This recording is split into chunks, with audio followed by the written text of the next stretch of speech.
Did you know Cross Atlantic Gaming has a fantastic YouTube channel? Jump over, check out My First Hour, Risky's fantastic weekly series. You'll see my reviews every Friday, and occasionally you'll see Chaotic drop Borderlands stuff. What more could you want? Risky, play that music.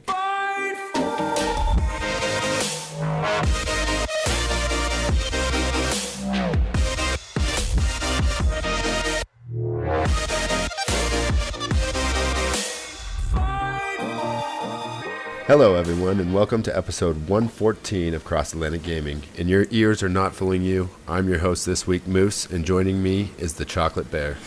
We're running a little risky list. Chocolate, how you doing? Yeah, I'm good, and we've taken over. We decided that we've kicked Risky out. Just for an episode. Somebody had to go, and he drew the short straw. Yeah. So, sorry, bruh. No, don't unsubscribe. Don't get rid of your Patreons. He'll be back next week, I promise. Yeah, well, untie him. We'll put him back. Don't worry. All right. So how you been, Bear? I'm good, Moose. It's been a really weird week for me, but other than that, I've been well. What about yourself? You're sounding very fluey. Oh, man. Baby came home with something Thursday night.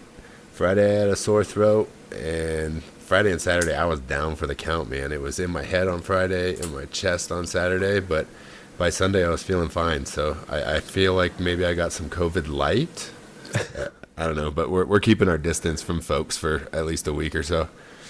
Oh, well, hopefully it's nothing. It's nothing too bad, and it's just the sniffles.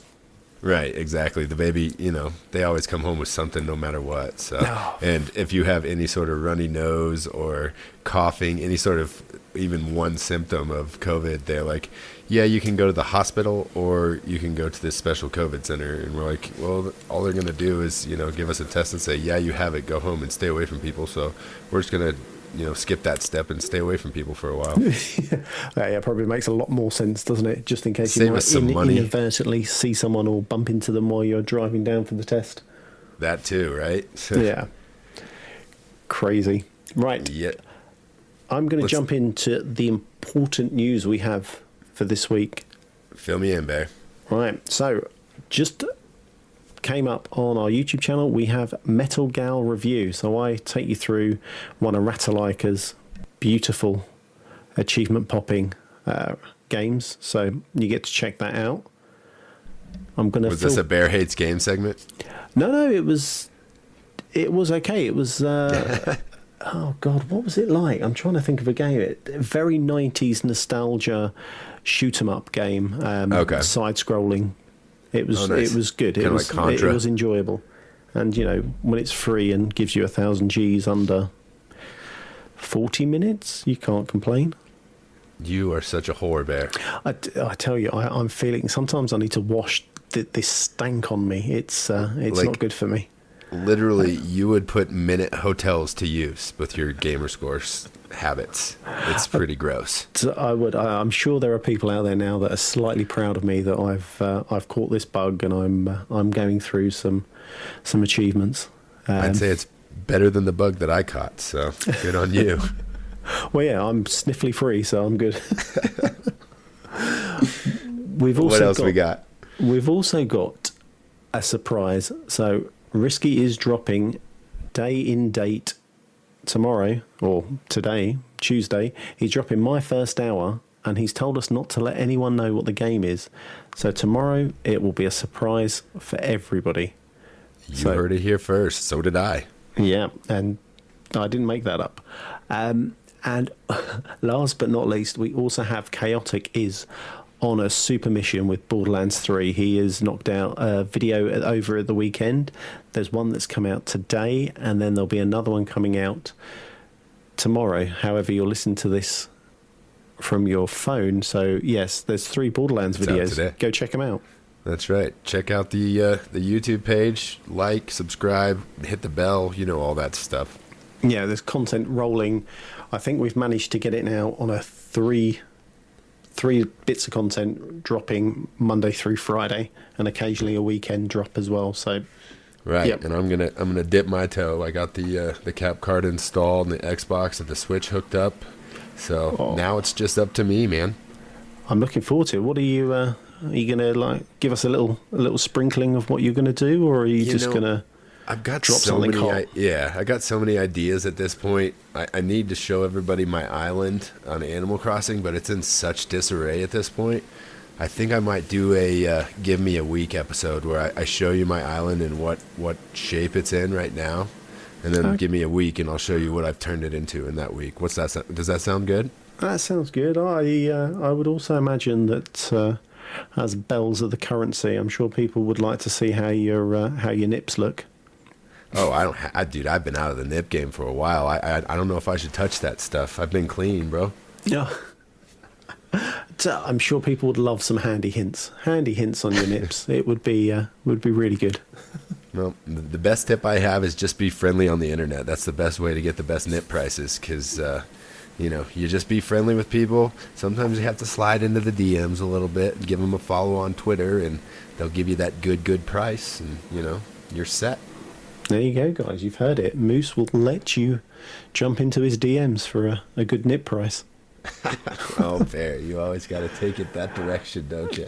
I'm terrible. I should stop. All right. Well, instead of that, let's talk about what we've been playing this week. I know you and I both kind of dabbled a little bit in Rogue Company. So tell me your initial thoughts.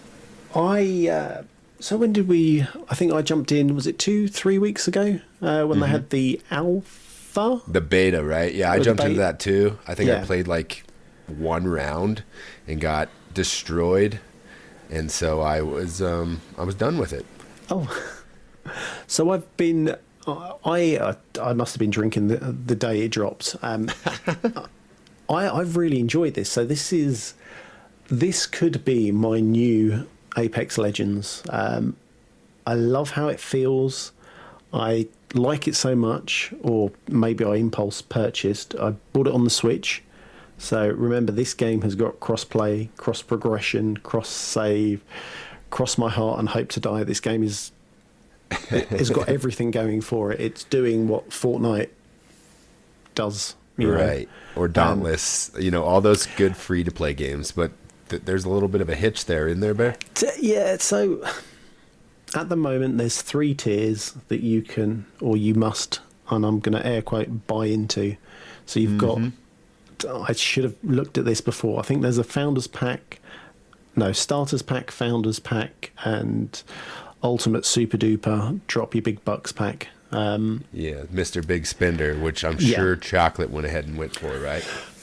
So no, I went cheap and cheerful on the Switch. I bought it on the Switch. I had some coins that were going to run out of date or whatever. Nintendo pushed me, so I bought the cheap pack. So I'm in on the beta on my Switch, and I do go away in a couple of weeks' time. So I'm thinking I'll take my controller, I can hook it up to a TV, I can get a couple of rounds in, and dude, progress my level. Why not? Even handheld with that Satisfy grip probably isn't too bad. The Satisfy grip's good. I've tried. Oh god, what did I try? I tried Fortnite, and I did it with a controller, and Fortnite worked, and it felt good. I suppose the only issue would be the button kind of layout.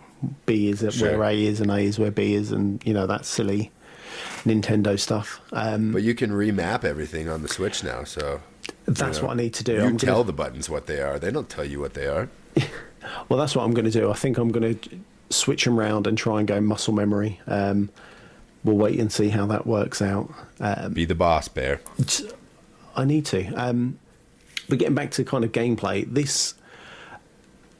At the moment, it's in beta again, so it hasn't officially launched, or is it just it's kind of on the cusp of? It's so in preview, right? Yeah, so if you pay, like you get in beta right now. Yeah, so if you pay, you get in straight away. I imagine you probably get it for free in 2 or 3 weeks' time when it launches. Right. The tiers that you buy in, they give you either characters, skins, and all the fun, cosmetics that you want. Gameplay's tight, and it's felt solid from day one of this game launching, or from me playing. So that's what I enjoyed. The that kind of that Apex third person style. That's how it looks. Apex felt funky, janky. This one feels quite smooth, and like I said, it just works. How did you find it? To be honest, I played that beta, and like I said, I played one round of it, and I was just like, this is just another CS:GO Siege hero type shooter. Yeah. And I am notoriously terrible at those type of games, to where I frag my whole team while we're climbing up a rope and to get into just penetrate or infiltrate the building. Yeah. So I definitely, it was not my cup of tea to start out, but then our favorite guy that talks us into spending money, old Risky, said, hey, this game looks fun, we should play this tonight. And I was like, I'm not spending $30 on that crap. And he's like, how about 15? And I said, sold. So I bought I bought the cheap version, which basically just gives me access to the game and like 4 characters or 6 characters, something like that. Yeah. And it's a lot of fun with a team. When you've got other people to play with and you've got communication going on. I know you played with Maldo a little bit, right? Yeah, I think me and Maldo, we played, this must have been about a week or 2 ago, and I think I twisted his arm and made him buy it. And yeah, we had a lot of fun, and you nail it on the head here. If you've got a squad, you've got the communication running. Right. The game is a lot more enjoyable and a lot easier to kind of say, I've got mid, go left, we'll push right, whatever. I also like the kind of the change. I don't know if this was like in CS:GO, where you can upgrade your gun, 3 times. There's 3 levels, so every time you upgrade it, you get a slightly powerfuler, which is not a word. Gun. It extends the range, does a little more damage, gives you recoils better a little optics, bit less, stuff like that. Yeah, and I really do enjoy that. Even if your team gets hammered and tanked, I think every round you still get like 7,500 to spend within your how you want to spend it on your character. Right. And there are things that are cheaper. So every time you do lose, you've got the ability to upgrade something. Right. And it's kind of got the same feel as like when you drop in on a battle royale. When you first start, you start out with the minimal amount of money to where you could buy like the lowest end of a perk or like a secondary weapon, some kind of, something like that. Yes. But if you do well, or if your team wins, I think it increases the amount of money that you get. And, you're flushed for cash. I think you get like 15 or... Right. It's either 10 or 15,000 to spend. Now, I suppose if you haven't played this game, for other people, I think the lowest thing you can upgrade is $2,000. Right. There's not many of those. Yeah, and then to unlock a gun other than a pistol, it's 8,000 to start, and then 5,000 for each upgrade on top of that. And that's usually what I fill out first, and then I go down and grab whatever perks that I like at the bottom. And then if I've got cash to burn, in the last couple of rounds, I spend it on my melee and some sort of grenade of some sort. Yeah. Top tip, when you do that first one, just upgrade your secondary pistol all the way to max. So then you've got, the most powerful. Obviously, depends what everyone else has got, but you have the max powered gun at the time. So you're if you don't score any points, then you don't have enough money to unlock your good weapon the next round. Well, you need to hope you win. Right. When you first drop in, you've got that 5, burn the 5, get a good weapon. Because if you get a kill, that also gives you more cash. So theoretically, with more cash, you hopefully, touch wood, get your weapon of choice. Right. Who are you maining right now? I'm kind of going through them all. So there are... Okay. I played a bit of Dima, is the only name I can think of. That's the guy with the robot face, right? Yeah, the kind of big, tanky, beefy... Yeah, someone you don't want to meet. Grenade launcher that's got like 3-time grenades on it, correct? Yes, I think that sounds like him. But I do like the support characters, and I can't think of their names. They're on the far right-hand side. And there's... the guy, the medic guy. Yeah, I just can't think of his name. I want to say it's like Treyarch or... I don't know. because I don't pay attention to the names. I'm an idiot. Yeah, so I like his ability. Can't use it properly, but I like it. So his one, he shoots out a drone. So you just hit LB, RB, and the drone will go find if that person's in range and heal them, which is fantastic. Let's see. I know there's Dallas, which is like the cowboy. Oh, well, I've played him a few times. I like him too. His special, like, he exposes everybody on the map as far as the enemies go. Yeah, I like his hair. I like his luscious locks. Yeah, and then there's that Chalk guy. It's like CHAAC, and he can, like, self-res. Yeah. But he sounds like Colossus from the X-Men game, you know? Yeah. Yeah.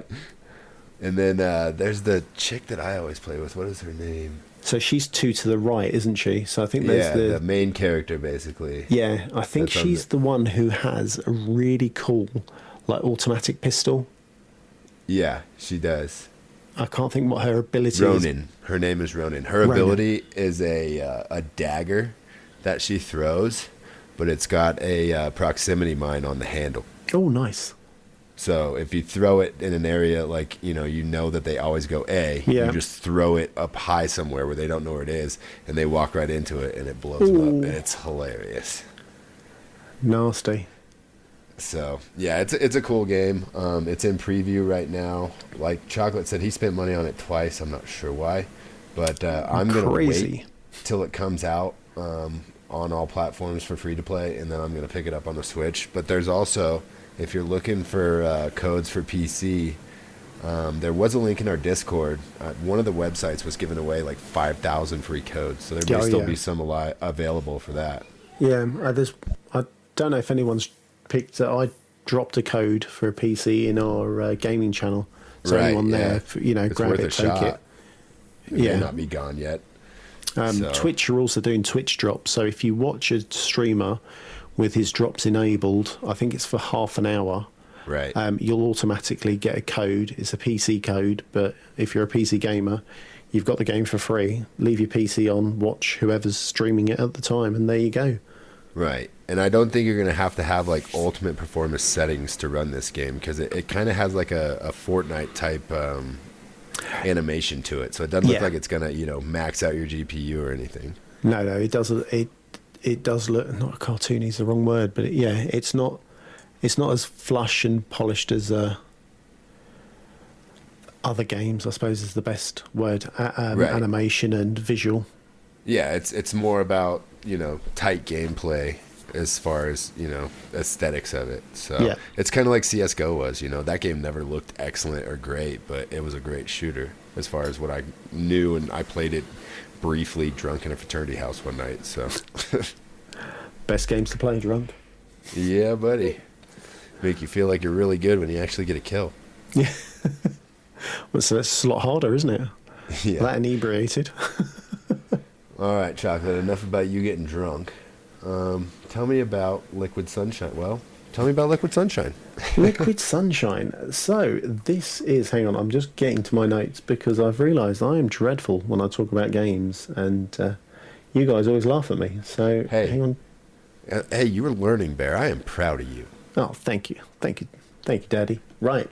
So I've just got to give a shout out to the developer because it's the best developer name I've ever heard of.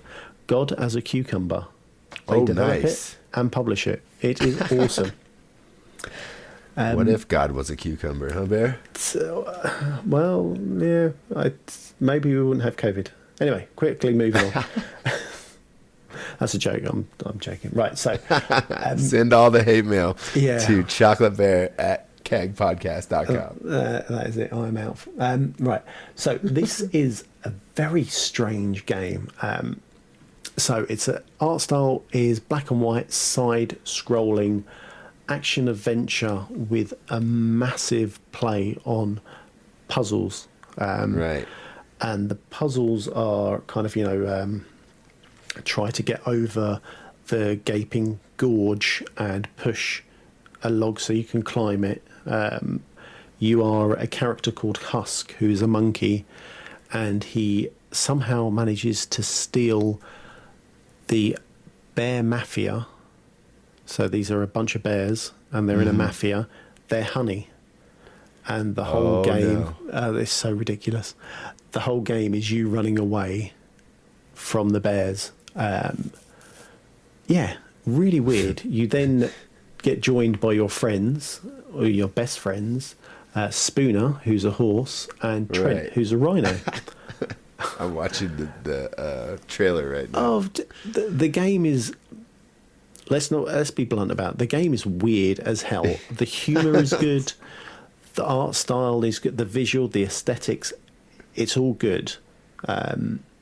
As you're kind of going through, and then kind of a cutscene comes in. It's not a cutscene per se. It's a comic book. So that black and white art style Sin City comic book comes in, and as the camera's panning left and right, you're obviously reading the story to see what happens, and you get the backstory, and it's just funny. It is right. It's and then true. The entire art style is kind of like silhouetted, so it's not even just black and white. It's literally like a black silhouette on a white background. Yeah, I compare it to a little bit like Inside. Yeah, if you played that game. If you remember some of the levels from one of the Donkey Kong games where all the lights were out inside the cave, so it was just the silhouette of the monkey. That's this entire game. Yeah, it's good. There are some massive downfalls. It's tough for a monkey in the jungle, huh, Bear? Well, I mean, monkey and honey. Well, how does that even go together? Dude, monkeys will find themselves in the craziest places. Definitely, and he stole from my brother bears, so that's not on. Yeah, you don't mess with a made bear. Exactly. So the issues are there's no kind of tutorial. It drops you straight in. Okay, I quite like that in certain games. Sure. However, that's all well and good up until the point that they don't give you kind of a hint of how to do anything. So I know you could turn around and say, well, that's a tutorial. That's why you have to have the tutorial. But i.e. Sea of Thieves when it first came out.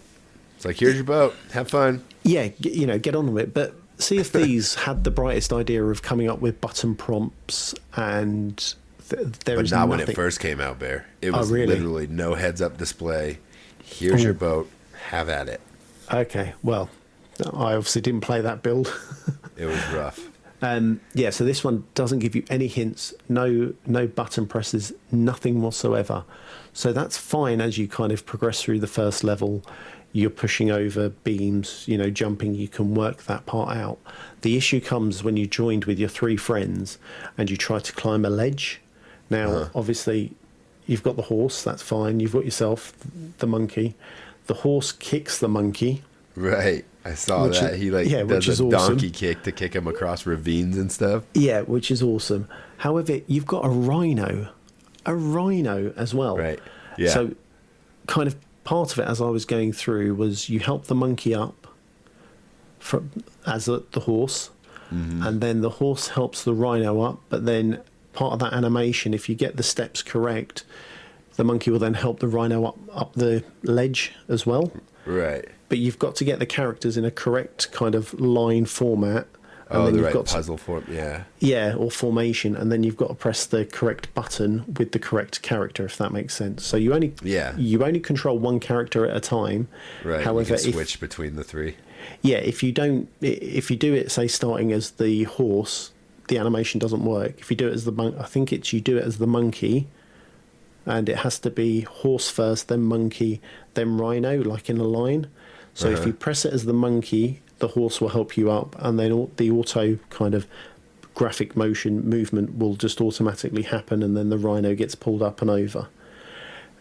That part is really frustrating because to figure out the right combination, it's just the right combo, bang in your head. Yeah, especially not to give you that kind of, okay, this is like your first baby ledge. They should kind of just ease you into it slightly, but no, they slap you straight in the face with this is how it's done.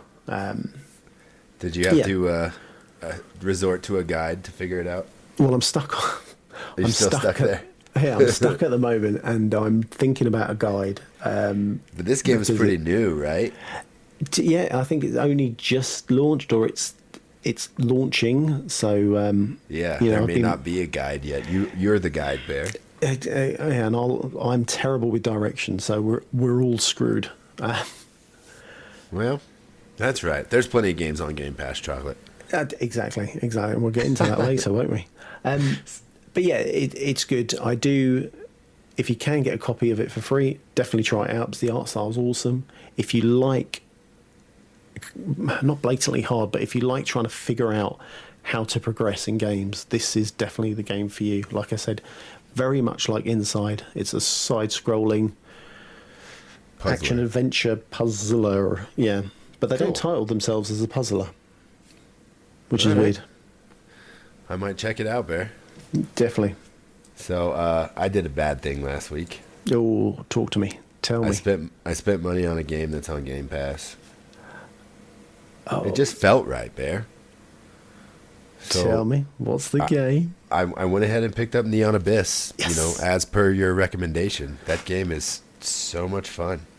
But so frustrating. It can be when you have like half a heart left, and you're just like, I just got to get to here, and you get touched by something you didn't even see, and start on over. Yeah, and the hearts don't drop every level, or level's not the right word. Every room, it's right. It's when you're in need of a heart, there is not one heart to be found.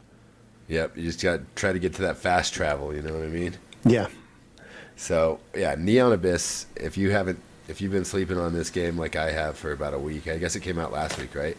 Yes, I've been playing it for a little bit longer, but yeah, I think it was last week it dropped.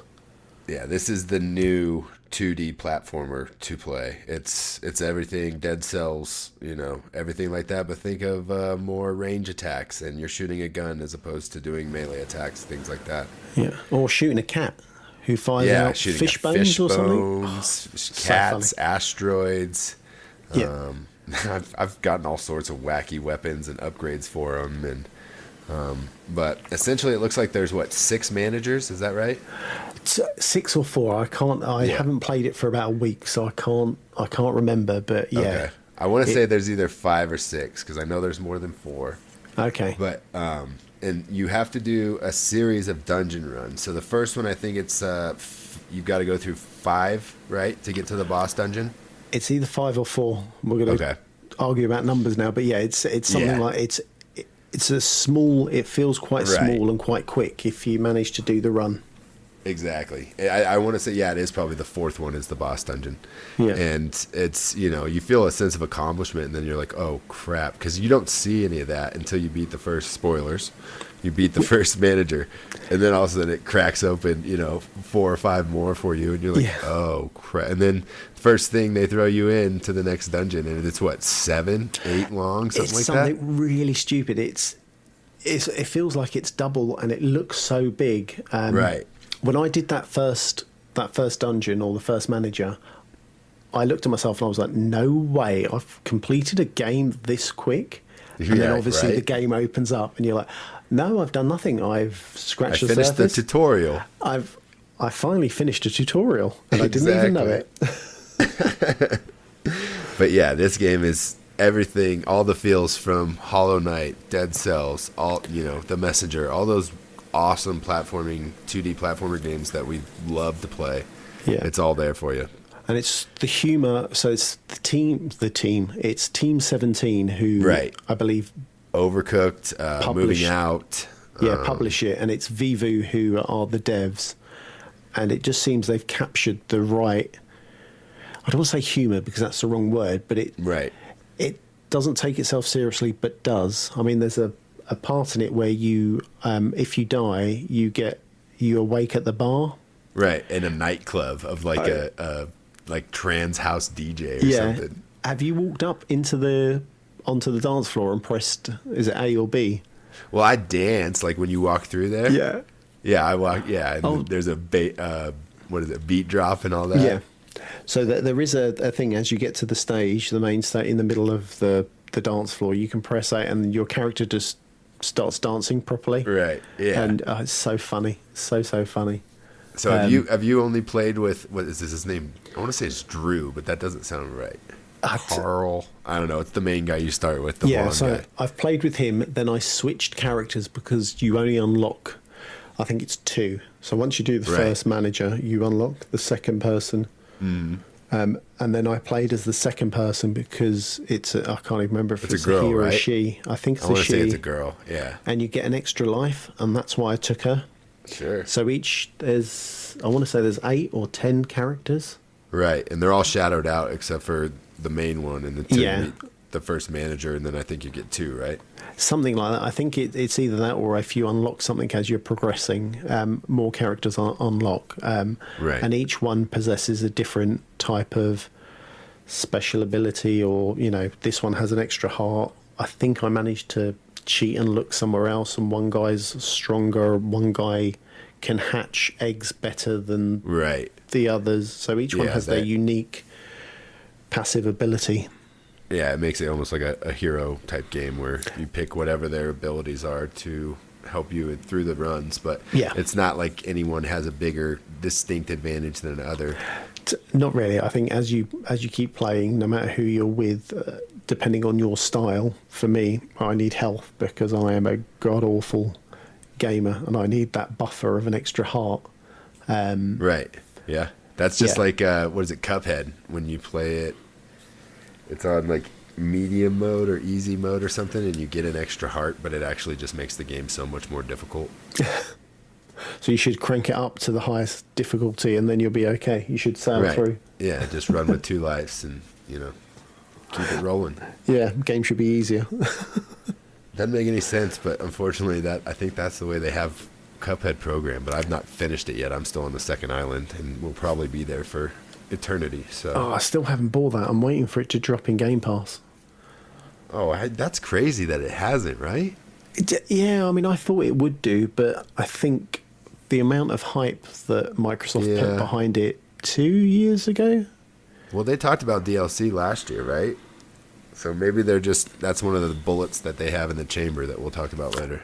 Possibly, but I also know this was delayed how many times just because of it was hand drawn. Yeah, exactly. It's hand drawn cell animation, like Bambi and Snow White, the way that they did it back in the day. So exactly. So I mean, to be fair, if the devs are still charging and it never goes free into Game Pass, I'm fine with that because these poor guys have worked their bits off to get this game looking the way it does. But I did have one complaint about Neon Abyss Bear. No way. Go on. It chugs a little bit on the Switch. Okay. When there's a lot of animations going on in those boss fights, like the frame rates start dropping and like you can accidentally get hit just because you can't see what's going on the screen. Oh. But I usually have plenty of hearts at that point, so it's not that big of a deal. But I want to say it's the Rockstar one.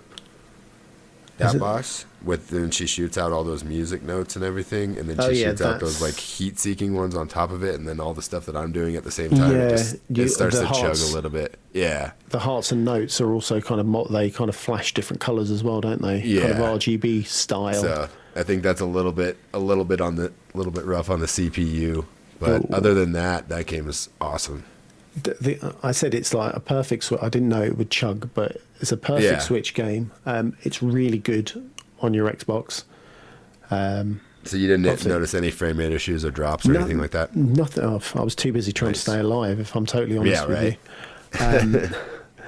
But yeah, like I said, when I saw this game, I think we saw it 6 months ago. I think there was a trailer that dropped. Okay.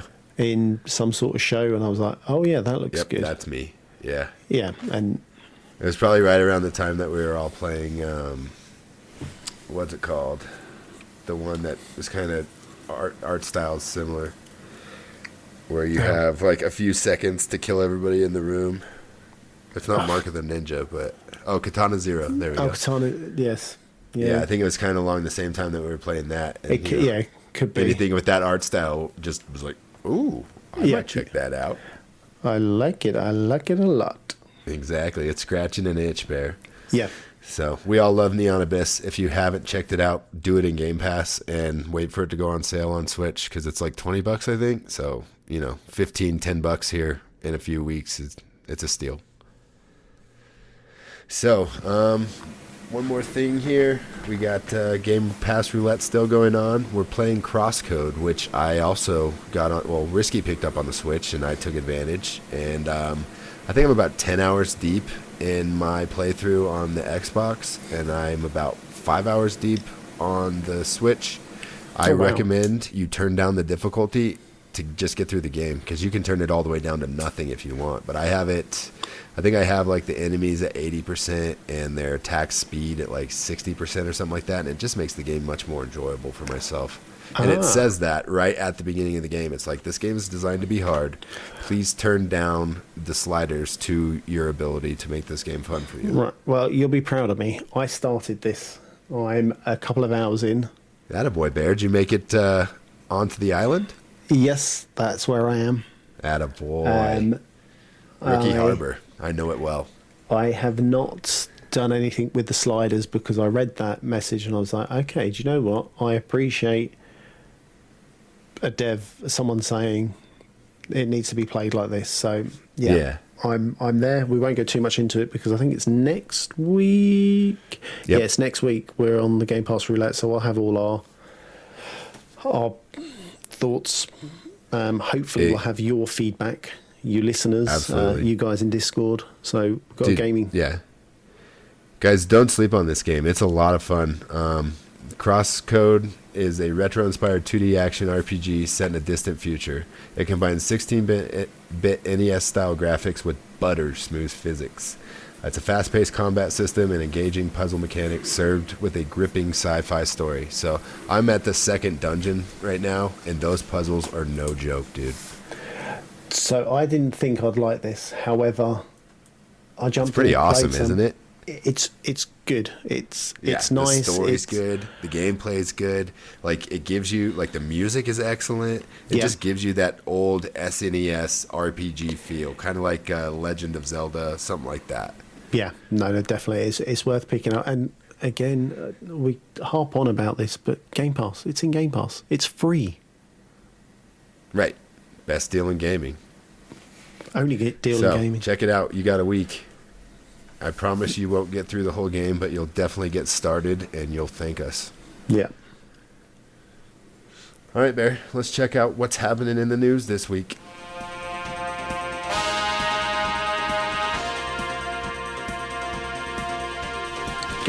Go with the news.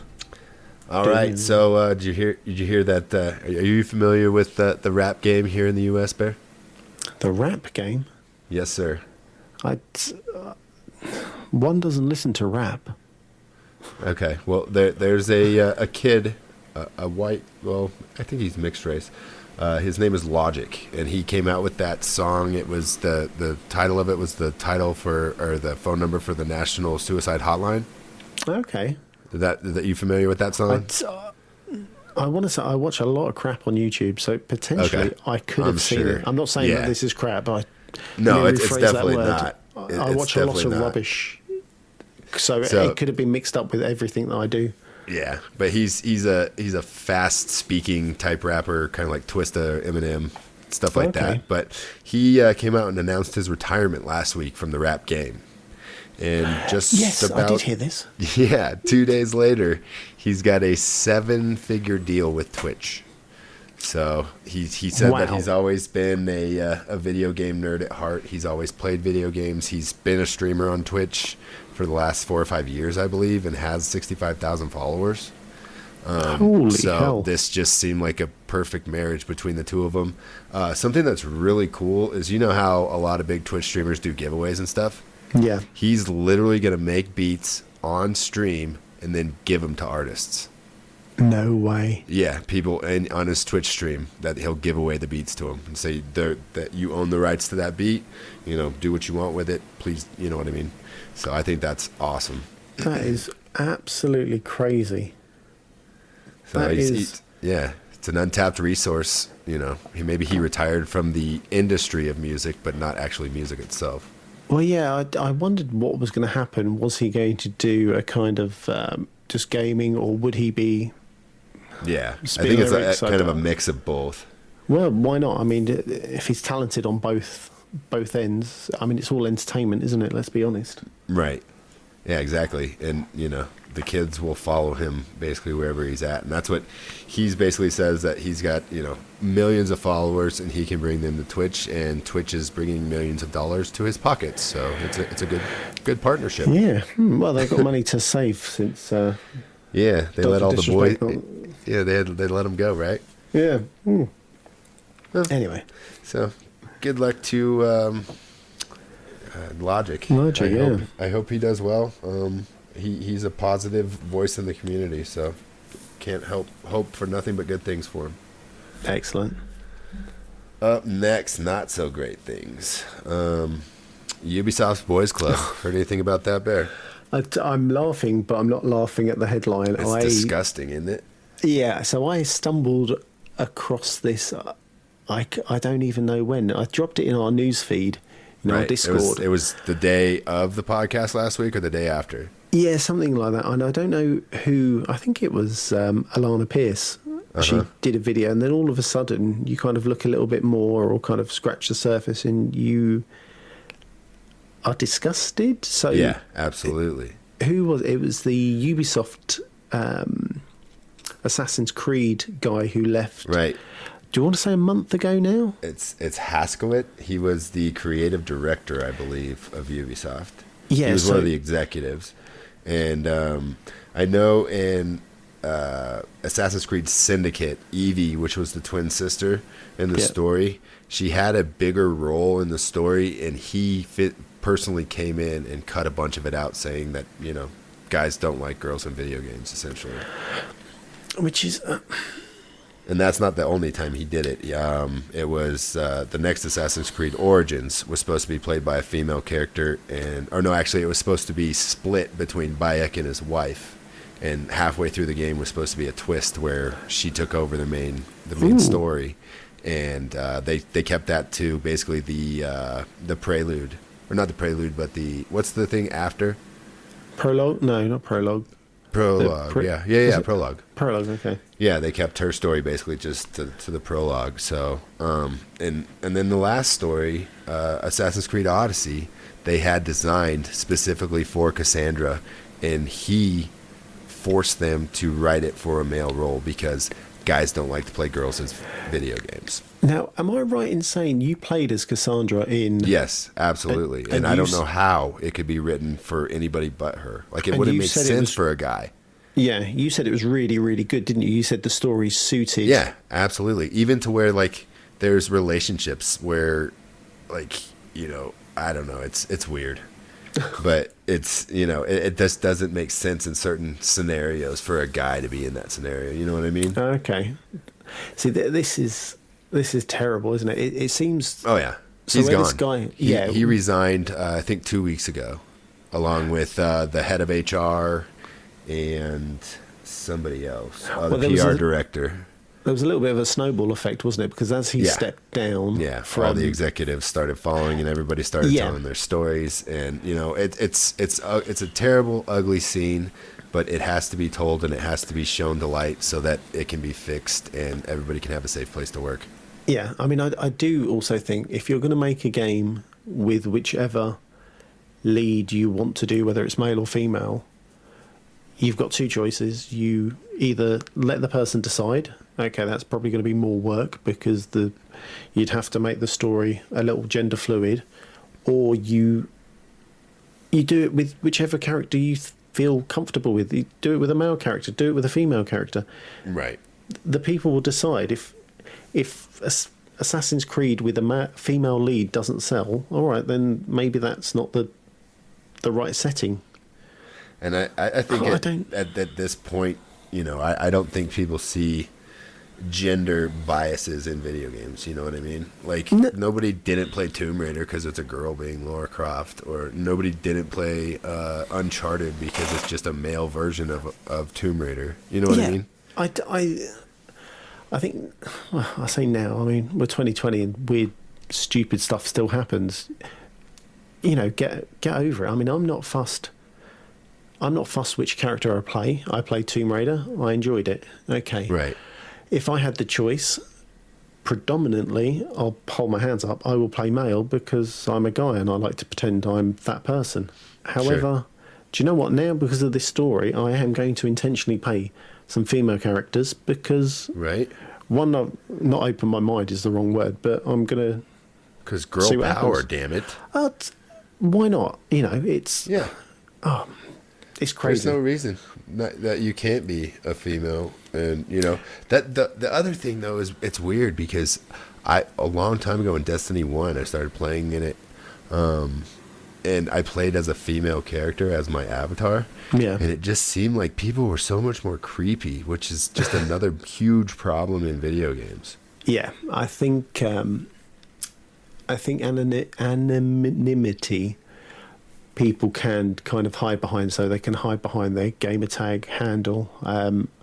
I saw something today actually saying that now, this is going off on a tangent, so I apologise. Oh, no because worries. People are wearing masks now. There is a lot more leering from men to women, or not violent leering, but like creepy eye kind of crap. Half your face is not exposed, so so you've got that mask to hide behind. They can't describe too much more. So it's I don't know. I mean, people are idiots, and we all have sometimes we are all silly at times, but this has got to, I don't know, stop alpha. It's not. Is it alpha male? Just oppression of people in general. I mean, I think that's the nail on the head there. Be kind to everyone. Don't be a douchebag, and we'll all be fine. Yeah. Unfortunately, you give people power, and corruption starts, and that's how the world works. But it starts out in small communities, and just do whatever you can to make things better where you're at. Yeah, totally. So, all right, now off the soapbox there, Bear. Let's talk about the partnership between Seagate and Xbox. Did you see any of this last week? Funny enough, I'm going to have to say you might have to fill me in on this one. I may have missed this. Well, it's just a small little blurb that Seagate came out with. It says, Seagate is thrilled to be a key partner in next-generation gaming. With the new standard in performance, games will be more dynamic, visually stunning, and more immersive than ever. Seagate's Xbox Series X storage expansion card technology delivers additional game storage at peak speeds, replicating the console's internal SSD experience. We are proud to join forces with Xbox and can't wait to help gamers immerse themselves in high fidelity experience. So essentially, they've been farmed out to Seagate to make these proprietary memory cards. And Microsoft have been their preferred people to deal with, isn't it? Seagate, they've got all sorts of Xbox exclusive hard drives and Sea of Thieves hard drive, and everything's through Seagate. So it's not a surprise to anybody, I think. So how are you feeling? Because I know when it was first announced about this proprietary memory card, it sucks, but it is what it is. You gotta play the game. Yeah, I will be buying a 1 terabyte expansion card for however much it costs, on top of how much the Series X costs, probably when I buy it. So probably figure another $100, right? Well, yeah, I've got the feeling that's how much it's going to be. I'm hoping though, the actual console is going to be a lower price than everyone's expecting. I doubt it. $500 is the disc version, and maybe $450 for the discless. Yeah, I would go. Do you know, if they do that, I will go discless because I don't use the disc drive in my current 1X, so what's the point? I know you'll say it's only $50 or £50 saved, but the only thing is I only use Blu-rays in my car at this point, because every Blu-ray that you buy has a digital code inside of it, so you can just add it to your digital library. You see, we've gone, I think I think we've literally got rid of all our DVDs now. So we've got no DVDs. I don't buy Blu-rays, so everything is now building up that digital library, or Netflix or Amazon or Apple TV, or wherever else they take my money. The fancy grocery getter my wife bought me it has a Blu-ray player in it. So I've got, all the Disney classics in there if you're ever nice. in for a ride, Bear. Nice. But luckily, it's got a headphone system in it, so I can still listen to the radio or whatever, and then they can have their show on the headphones, so I don't have to listen to Disney tunes all over town. Oh, what funny! I need to get my kids some headphones. We're going away soon, and we've just purchased another DVD player for the back of the car. Nice. Obviously, we've got the crappy kids DVDs that you buy, Peppa Pig or Paw Patrol. So me and my wife have said we can't have two different shows going on in the back of the TV. We're going to give them some headphones. Nuts. Yep. Or it's going to be Game of Thrones in the back of the car seat, and one of them's going to end up winning, and the other one's just going to be there with a wraparound cord around their neck. Well, suggestion from a pro dad: just buy the cheapest crap that you can find as far as headphones for them, because they're going to destroy them. Yeah, totally on board with that already. I thought I'm going to pick up the brand. I say the branded, but the cheap POS of we literally buy Paw Patrol. Yeah, Peppa we Pig. literally buy a new set of children's headphones at every airport when we go on a trip. Oh, wow. It never fails. We either forget a pair, or one pair doesn't work, or one person's refusing to wear something because it's got the certain character. A different color. It's ridiculous, dude. Goddamn kids, absolute nightmares. Yeah, they love us. So yeah, you wait, Risky. You wait. Speaking of that, his big day is coming up here in a couple weeks. So it is indeed. Everybody make sure to, which big day is that? Yeah, make sure to wish Risky a happy first wedding day on, what is it, August 12th, I think? That sounds familiar. Yeah, I want to say that's the day. If it's not, just tell him it is, and Moose said so. Yeah, he'll probably agree with you. I'm sure he doesn't know what day it is. Yeah, and tell him sorry about the podcast. He drew the short straw, so. All right, awesome. Enough about storage. Let's talk about the Xbox Game Show a little bit, Bear. Let's talk about the pre-show. Did you see any of that? So I did. Unfortunately, I didn't go to the recap, so I'm wondering if Risky hid the channel in Discord. Is it still there? No, it's not. Son of a... Oh, yes, it is. Because I picked out 3 games that I thought were absolutely divine. Okay. Well, I got the whole recap in front of me, so we can go through them. On, Dragon Quest XI, Echoes of the Elusive Age S. So it looks like it's just a same version that was out on the PlayStation. It's going to have a little bit more content to it, is what the S is. So I'm sure that wasn't the one, huh? The Super Duper Edition. That's what they're saying. So then we got Exo Mecha. It's going to be a first-person shooter coming in 2021, free to play. It looks actually pretty cool. Is this one of the ones that you were talking about? I'm just scrolling back. I can't remember now. I know something. There was Iron something. That was halfway through the show. There was about 3. There was 3, and I can't remember what they were called. But anyway, go on, keep going. Okay, next we had Echo Generation. So this is the Cocoa Cucumber. So not Cucumber is God or whatever. What was that one? God is a cucumber. There we go. Sorry about that, guys. So this one's made by Cocoa Cucumber, and it's a turn-based action-adventure game. So it looks like you're just kind of exploring things, and then you fall into battles, and you take turns. Not for me. So. Oh, dear, no. And then Chocolate's favorite game has a sequel next. This is probably the one that you earmarked the most, right, Bear? Hello Neighbor 2. Say that one again. Hello Neighbor 2. Oh, Jesus. Christ, no. So I was watching this, and I think I was catching up, and I think everyone was ahead of me. And Risky posted in our Discord, he was like, "Oh, here's Chocolate's favourite game." I'm like, "What's he talking about?" As I'm watching, and then I see another trailer. I'm like, "Oh, this is a bit creepy and eerie," and it keeps playing, and I'm like, "This looks familiar." It keeps playing, and then I'm like, "No, it's not." Yep. Hello Neighbor 2. Get that game out of here. It is awful. Yep, well, it's coming. Yeah, flipping hell. And then they had about a 6-minute presentation of different indies on ID at Xbox that are all coming console launch exclusives. Yeah, and they hit I think that there were 12 or 13 in there. Nintendo Direct-esque, wasn't it? Yeah, I think one of the highlights in there was Skatebird. Yep. There was... Oh, God. I literally can't find it. Tell me the games in there. There's another Square Enix subsidiary that's going to be called, it's a new IP called Balan, and the first game is going to be called Wonderworld, and it's a action adventure, and it's kind of like a cartoon animation, but still 3D, kind of think like Toy Story maybe. Yeah, I think that was one of the ones I mentioned that looked quite good.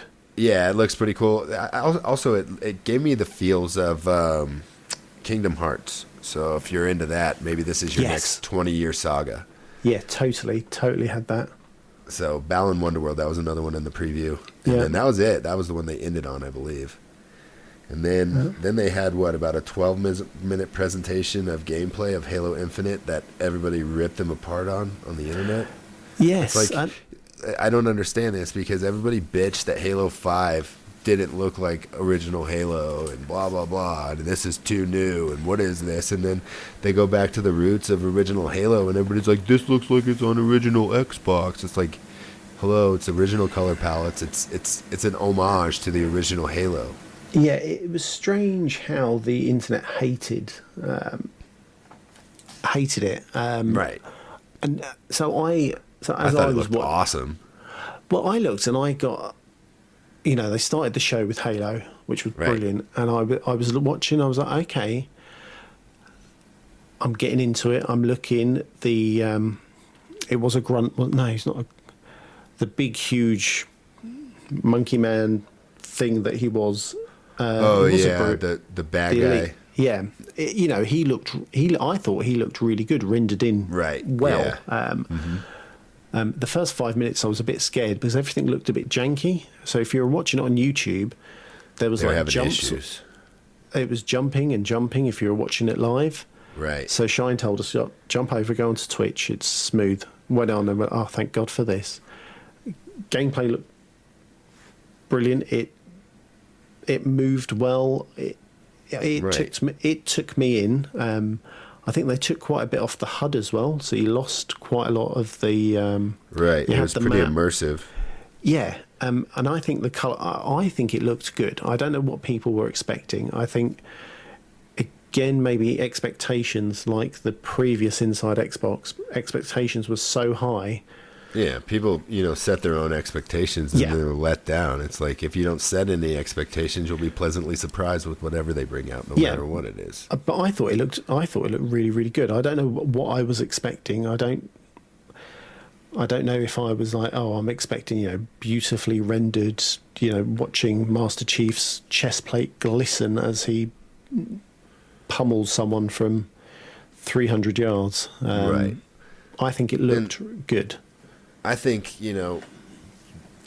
Microsoft isn't focusing on leading edge as far as the game development goes. They are focusing on, I hate to say it this way, but quantity over quality. Does that make sense? They've got, they've got 300 titles in Game Pass. They have a few AAA games in there, but they promise that there's at least 50 titles for everybody out there. Yeah, you can see the way Microsoft are positioning themselves. They are selling the idea of Game Pass to everyone. Exactly. They don't care how you play it. You can play it on your OG Xbox. You can play it on your Xbox One X. You can play it on your Series X. You can play it on xCloud. They don't care how you play the games as long as you're playing them. Yes. Well, I suppose rephrase that. Business-wise, they're not bothered about you playing the game. They just want you to sub to them. Right. And that's the thing is that, if you want to have the highest fidelity and the highest frame rates, and we do have that for you. Here's the Xbox Series X. But hey, if you want an entry level, you can still probably pick up a sad box. Yeah. I know they just discontinued all those to ramp up for Series X. Well, yeah, I don't think they'll use the Don Matrick. We have a product for you, and it's called the original Xbox. Yeah. That killed him, didn't it? But yeah. I think they've got devices. They're going to bring in other devices, phones, tablets, other partners, possibly. Other partners. There is going to be so much for them, or for you, the gamer. This is pro.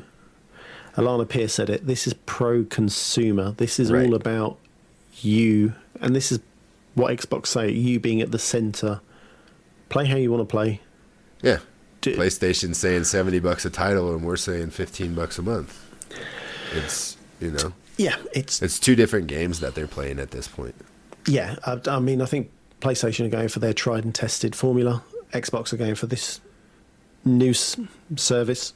And I feel bad for consumers because it's really going to be hard to make a choice. I may be fortunate enough to be able to not have to make a choice this fall. I don't know yet. I haven't talked to the boss, but I think if I am held a gun to my head, which one am I taking right now? I'll probably go with the PS5 because my One X can pretty much do everything the Series X can do, just slower and louder.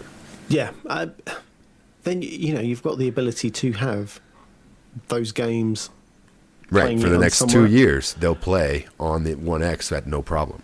Yeah, or once xCloud fully drops, which it could be September, I think it'll drop. Yeah, sometime early September. Yeah, you've got potentially your tablet to tide you over for.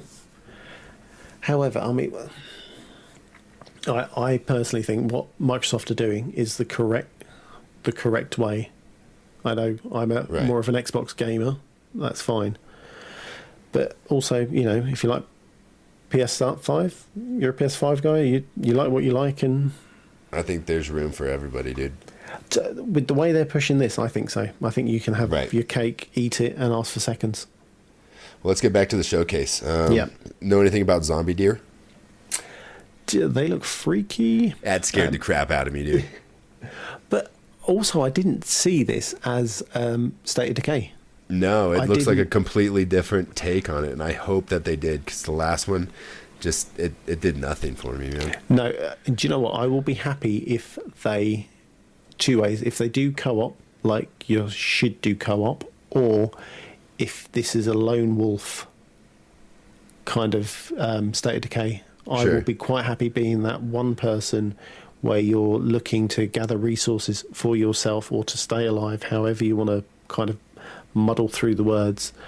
And progress the story. I think that would be pretty cool. It would be a massive left field turn for the way State of Decay is, because the makeup of State of Decay is building your community, having other players. I'm okay with that. Yeah, it all sounds good, and it's all going to work out. I just wonder who is going to make more money at the end, and where is the end? You know what I mean? Yeah, I mean, I don't know how that's gonna play out. It'll be interesting to see. Up next, Forza showed us a Forza Motorsport world premiere trailer that looked amazing. It looked like they were just shooting live action film inside of that studio, didn't it? It did. It looked crisp. The cars looked amazing. The strange people with their racing helmets looked odd. Just walking around in the room. Yeah. But, this looked good. Again, it's another... I'm not a big racing guy, but the game looked good and it looked crisp. It's going to be a nice game. Yeah, absolutely.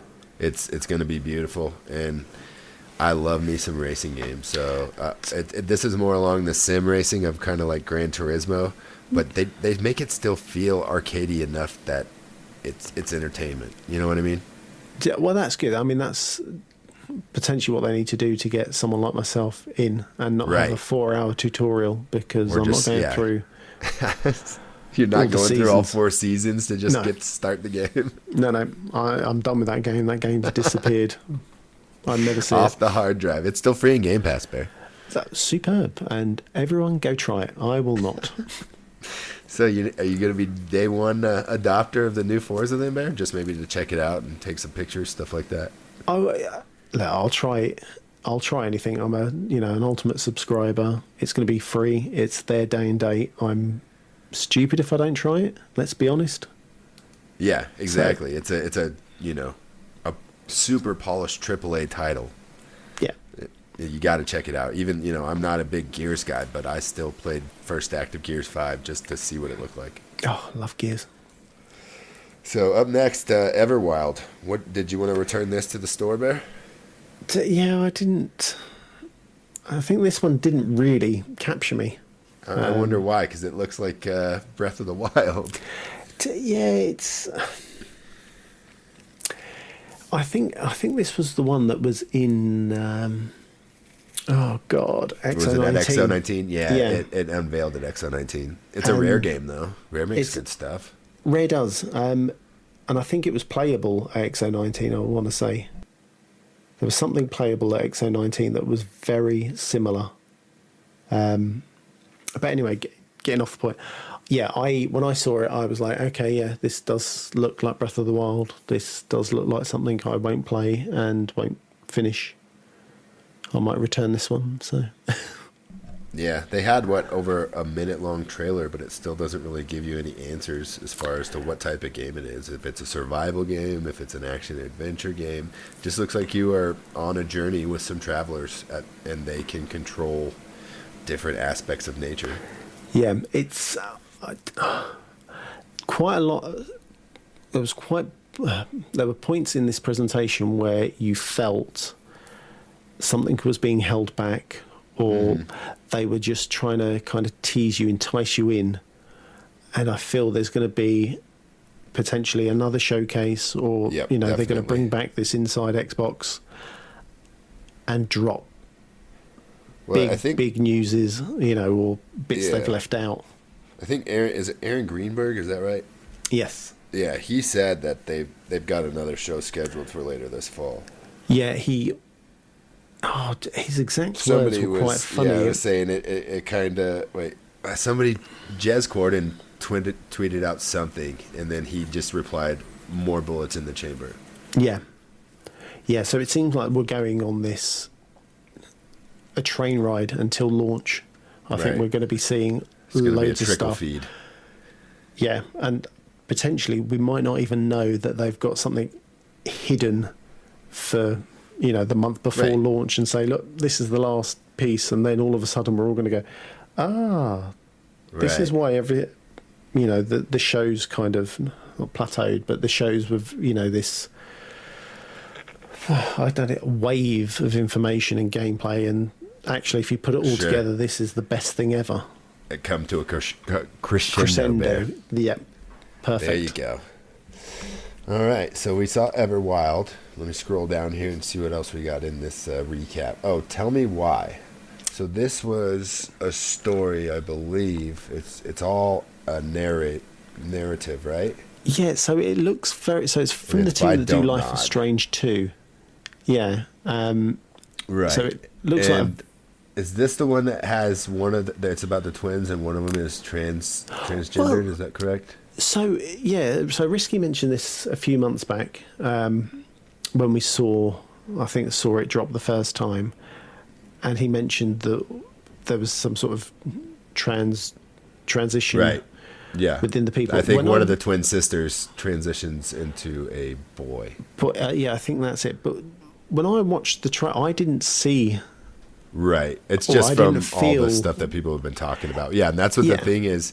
Like, I remember I heard on, I think it was Kind of Funny Games Daily last week, that they wanted to make it not about the struggles and the tragedies of being transgendered. It's just being transgendered in the world. You know what I mean? It doesn't always have to be tragedy and sorrow. It's just a characteristic of that person. It doesn't define them, and it doesn't make them, what they are or who they are. No, totally. The story does look very... dark in terms of kind of that like what happened with their mom, and there was like child abuse involved, and something very strange and off happened. It's going to sound sick. I'm kind of looking forward to playing, seeing what happens, because it did intrigue. There was enough there for me to go, okay, I want to play this. I want to see what happens. I mean, this could be a complete and utter Hello Neighbor 1, where it puts me off for life. But gets you a nickname too. Yeah, it does. We'll try not to do that. But yeah, I am looking forward, because it feels like to me that one of them killed their mum because something happened, and then as the trailer was progressing, that they were looking at it at the wrong side of the coin as such, and actually they killed their mum, but she was trying to protect them, and there's something really weird and funky going on. like I said, Yep. I am looking forward to seeing what happens. Yeah, they definitely gave you just, tidbits of the story to make you want to know what's going on and what happened and, chase down this mystery. So they did a good job of, getting you in the trailer there. This may be one that I watch on YouTube or something like that because, me and narrative games, they put me to sleep. So solid story. That's what I don't want. Yeah, good nap. That's what it sounds like to me.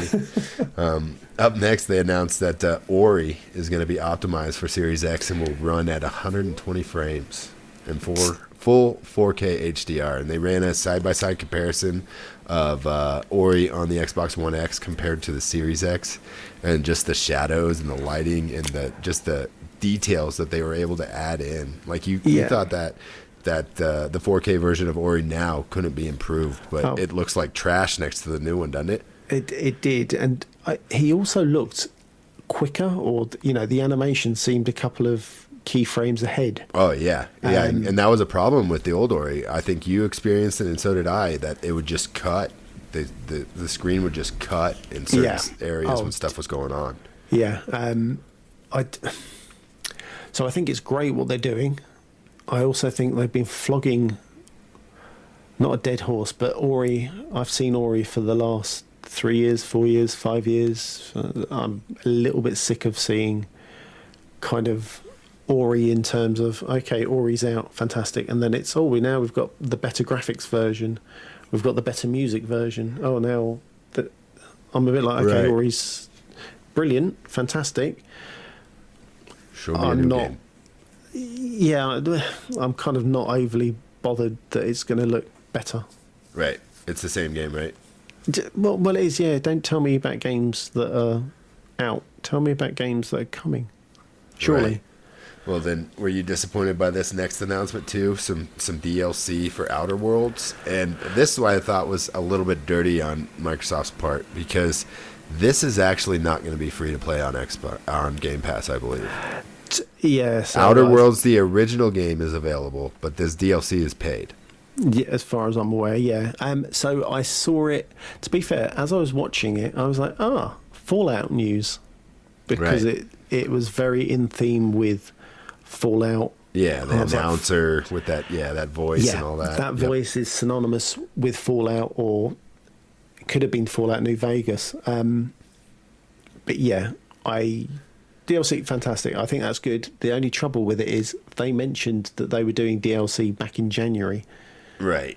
Why am I... Okay, you're telling me it's coming out, but I'm a bit... Yeah, who cares? It's out September 9th, so if you really, really love that game, I'm not... everybody liked it. We did it on Game Pass Roulette, but I don't know if it's going to bring anybody back, will it? I need to finish it, so... Yeah, I never finished it, and I don't think I will. I might do, but yeah, I don't... I think they're just showing off that there's more content that you have to pay for. Right. Yep. All right, Chocolate. I just dropped that page. So let's come back to it. Let's talk about Summer Mode real quick. Have you looked into this at all? Game Pass Ultimate Summer Mode? No, I haven't. Tell me. Okay. So these are a bunch of bonuses just for having Game Pass Ultimate. These are perks that are available this summer for you. Okay, yeah. So Dauntless, and it's available now. You can download an exclusive Emerald Steel weapon skin, 7 different skins, along with several supplies to take on your hunt, including Lifespring and Ironhide pylons. So it's not available in certain Asian countries. Sorry, I'm sure that has to do with your loot box rules or something like that. Postmates. This is pretty cool. You can claim... Do you guys have Postmates over there, Bear? Nope. It sucks. So U.S. only here, but claim 3 months free of unlimited free deliveries with Postmates Unlimited. So this is usually Deliveroo type stuff. Yeah, it's usually a sub Uber that you Eats. pay, and so it's free delivery for any orders over $12, and they jack you in delivery fees on these things. So I am going to take full advantage of this for the next 3 months and then promptly cancel it. Okay, that's good. I'm trying to look at the perks here, and I can't bring them up on my phone for some reason. Why are they hidden? Oh, here we go. There you go. Got it, yeah. So I've got Dauntless, right, yep. Go on. And then you can double your points on select Ultimate quests. So if you're following the quests in the Game Pass app, there's certain ones that are worth double points this month and next month. So starting today, actually, City Skylines will be 100 points up from 50 points. So, Okay. And then Fallout 76, We Happy Few, Streets of Rogue, and the Turing Test will all have bonus points throughout the next month or two.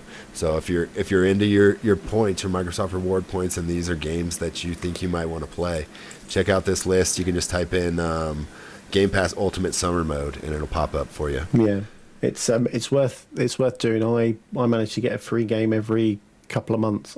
To be fair, they're only $5 games, but yeah. Well, yeah, or you can get yourself a $5 gift card or a $10 gift card. Or or you can stack your points. You can stack your points until you get enough to go get a free game. It's definitely worth it. Yeah, buddy. There's also a Microsoft Rewards punch card. So it says, we're only getting starting with summer mode. We're getting to keep points coming. Ultimate members keep the eye on the Microsoft Rewards app on console for summer mode punch card and punch your way to earning up to 300 points. So basically it's like a battle pass for the Microsoft Rewards app is what it sounds like. It's they've got one on there at the moment in the UK where if you spend, I think it was £40 on summer games that are coming out, you manage to get, I think it's 5,000 points. Oh wow, that's like $5. Yeah, I think over here it's all just under five. So does that count for pre-orders and stuff too? Because I need to buy Avengers, I need to buy Cyberpunk. I think it's their selected games, so just go in and double check. But I think it's certain games. So potentially, if you would have done Rogue Company on the big boy version, you would have got $5 back. But then that doesn't equate to good business sense. And then there's a sweepstakes for Achievement Hunters, Bear. So listen up here, buddy. Between now and August 5th, if you earn more than 500 gamer score, go to the Xbox Game Pass Dash on your console and enter for a chance to win one of 5 golden Xbox One X consoles. Wow. That would be sweet, wouldn't it? It would be. And just to let you know, I'm up to 4,000 or 5,000 this month. Ooh, Bear, you better go get your drawing entry. I best do. If it's free, I want a gold. Not that I'll ever win. Well, they say if you don't win the golden Xbox, it's not the only sweepstakes for the summer. They'll have plenty of more ways for you to win, and soon you'll have charity partner by donating your reward points for future entry sweepstakes. So you can donate your points to charity to win certain things. Nice. So they're giving away more points, more options to get points on the app. Actually, we missed this. It happened over this last weekend. There were 70 games that you could have demoed out of ID at Xbox. I didn't check any of this stuff out, but I heard most of them were turds. There was probably 10 or 15 games out of the 70 that were worth it, a look. Yeah. So I'll wait for that curated list and I'll check those out. Tried and tested, yeah. Tell me the good ones and I'll play them. And if you have not converted to Game Pass Ultimate yet, it's $1. So why not? Guys, if you haven't, you need to do it. The theme in the conference felt very much like they were stepping away from Xbox Gold Live. It was Game Pass Ultimate they spoke about, and then they spoke about Game Pass, and that was it. There was no... I don't know, it felt like they were stepping away from talking about Xbox Live Gold. So I maybe presume there might be two. There's going to be 2 pay models. There'll be Ultimate, which is your standard, which comes with Gold. It'll be $10 or $15. Yeah, or you get Game Pass where you can play your games on, I suppose, any... oh, no, mind you, xCloud is tied in with Ultimate. Yeah. So it doesn't... I'm sure that you could probably do xCloud as a $5 sub or something like that, too. So if you have the 2, it makes... it behooves you to do the Ultimate and get the PC thrown in there for free. So, yeah, let's get back to the show here, Bear. Yes. I think I left off on Ori, is that correct? Yes, Ori. Okay, as soon as this page loads, I can tell you what was after that. Oh, no, Outer Worlds. No, we were past that one. No, this one I am stoked for, and I don't want to ruin your games out this week, but Grounded. The preview is coming out this week. Yes. I don't know how I feel. No, it was at XO19. I didn't try it because I felt it was gimmicky. However, everything that's coming out at the moment, everybody's saying how good this is, how how it feels, how it looks. I mean, I think Risky did you do my first hour with it? Not yet. I've only played the beta, which was out a couple weeks ago. Okay. And it had a 30-minute timer reset on it. So you could do whatever you could do in 30 minutes, but then the demo would reset. Okay. So maybe he will be doing, I think this is on his schedule to put in my first hour. No, sorry. Drake Hollow is what he played. Yeah, I got those two confused. Yeah, the animations look similar.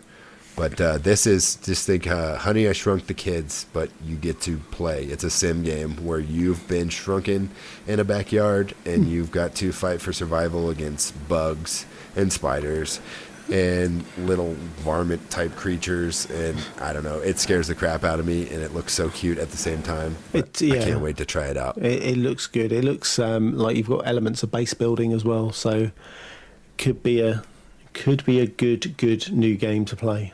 And Bear, it has a spooky slider on it. So, yep, you can make the spiders as scary or not scary as you want. Can't wait. Definitely going to be trying this. So yeah, check that out this week if you've got, I think Game Pass, right? It's just an insider for Game Pass? Yeah, so if you're an insider, you get to play it. If you have, I believe, Game Pass Ultimate, I think you have it. It's... Right, you can preload it now. Yeah, I've just done that.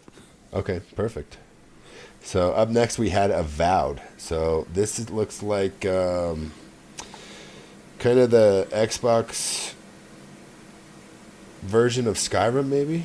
Something like that. It's a first-person RPG fantasy world. It looks a lot like Skyrim, something along those lines. When I first saw it, I thought this was the MMORPG of Lord of the Rings that they were working on. Yes, it did come across as that. I was expecting a Lord of the Rings kind of title, but it's not. It's a first-person Skyrim type game with spooky characters and magic and swords and sorcerers and all that good stuff.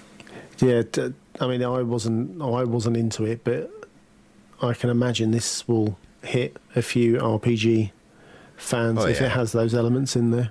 Well, it's made by Obsidian as well, so it's basically Fallout's version of Skyrim. Magic. Right? Magic and Dungeons and Dragons. Exactly. So I'll give it a look for sure, especially because it's in Game Pass. Doesn't cost me any more money. Nope. That's probably not going to be out for probably a year or two, though, I'd say. So I've got a feeling, they were going through this. Yeah. It was like, day and date. Some were holiday.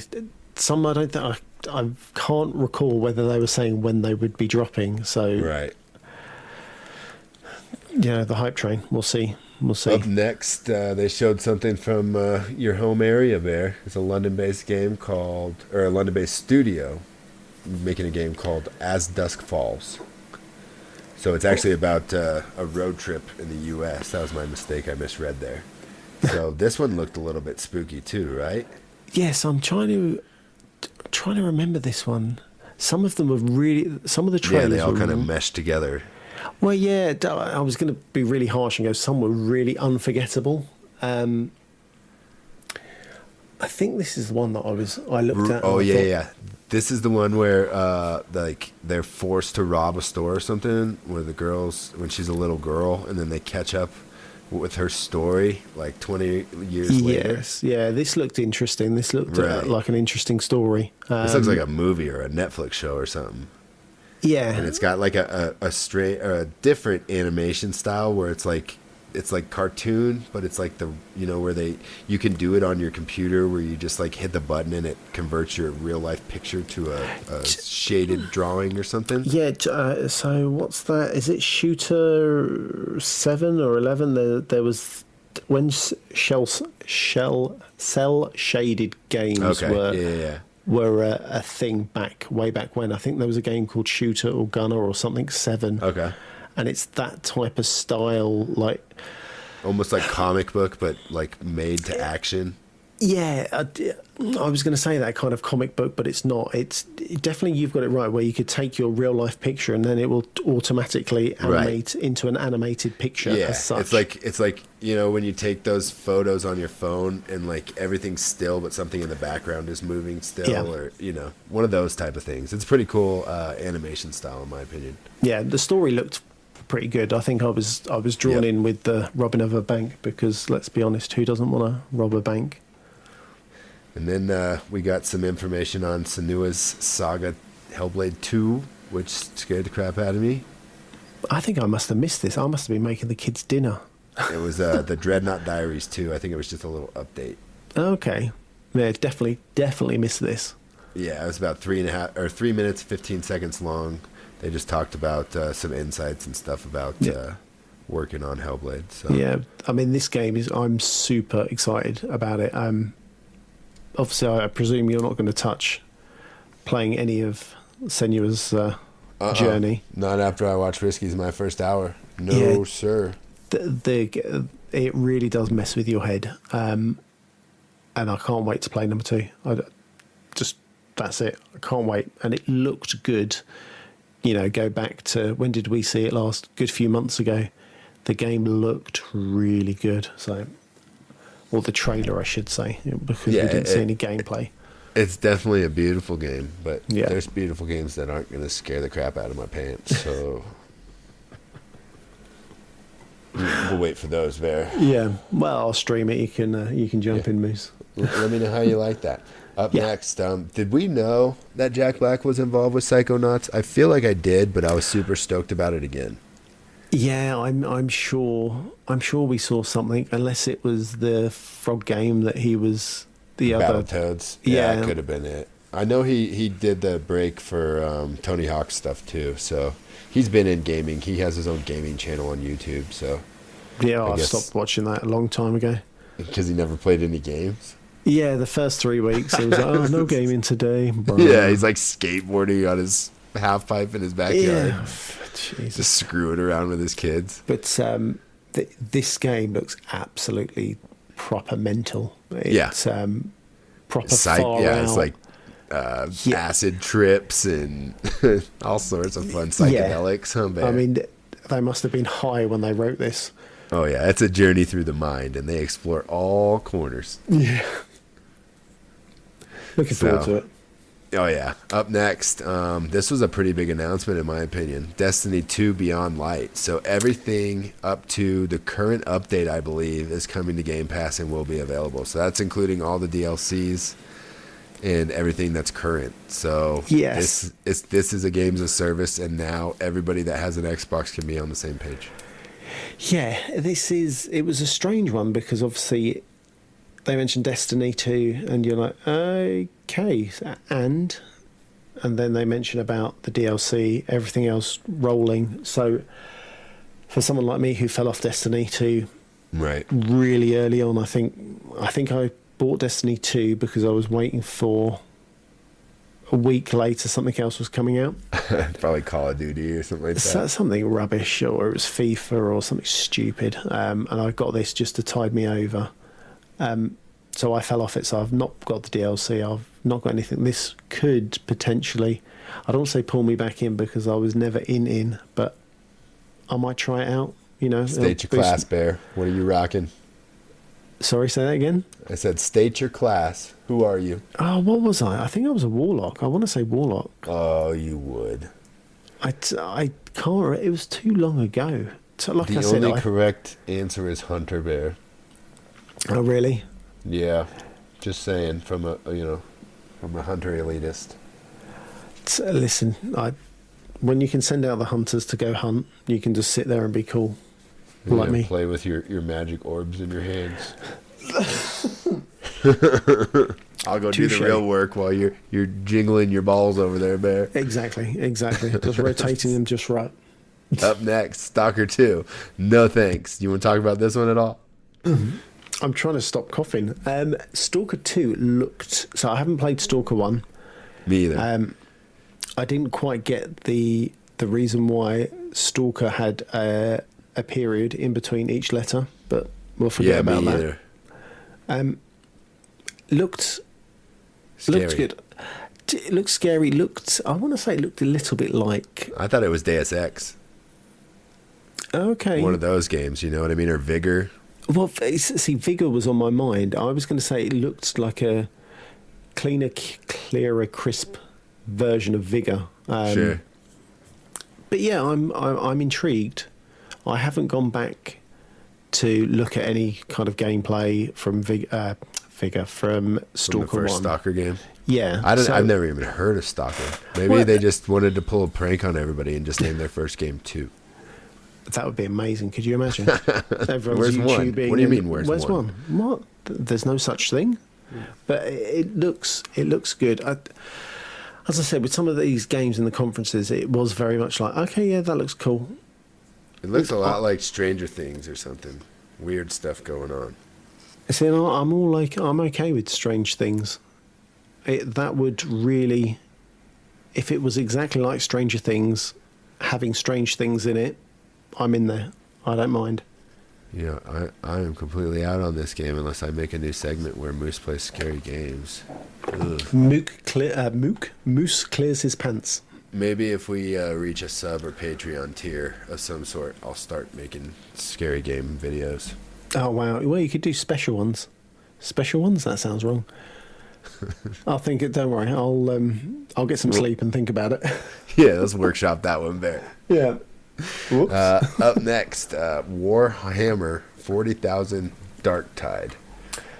I feel like there was only I know just... Scottman plays a bunch of these Warhammer games and swears by them, but I have never. I think I played the Rat game, whichever that one was. Vermintide. There you go. That was a Warhammer game, wasn't it? Yeah, I had fun with that one. Yeah, and if they're all like that, heck yeah. But it seems like they make like a bunch of different types of games. Like they have one that's kind of like Diablo. They have there's one. There's like a top-down Left one. 4 Dead. I've seen that. Yeah.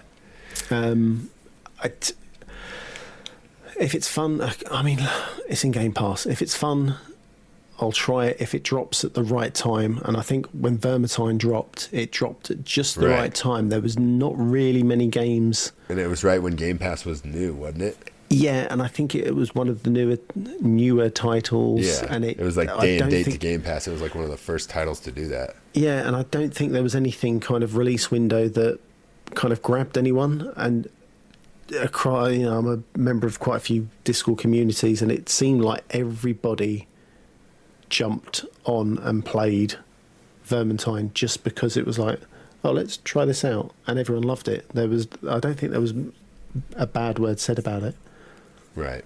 I'm gonna have to see what the playstyle of this game is, because it looks like a 4-player co-op.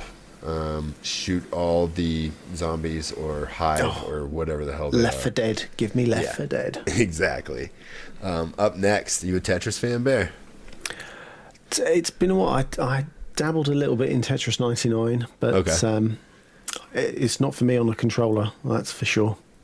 Well, this is going to maybe change your world, because Tetris Effect, I hear, is one of the better games on PS4.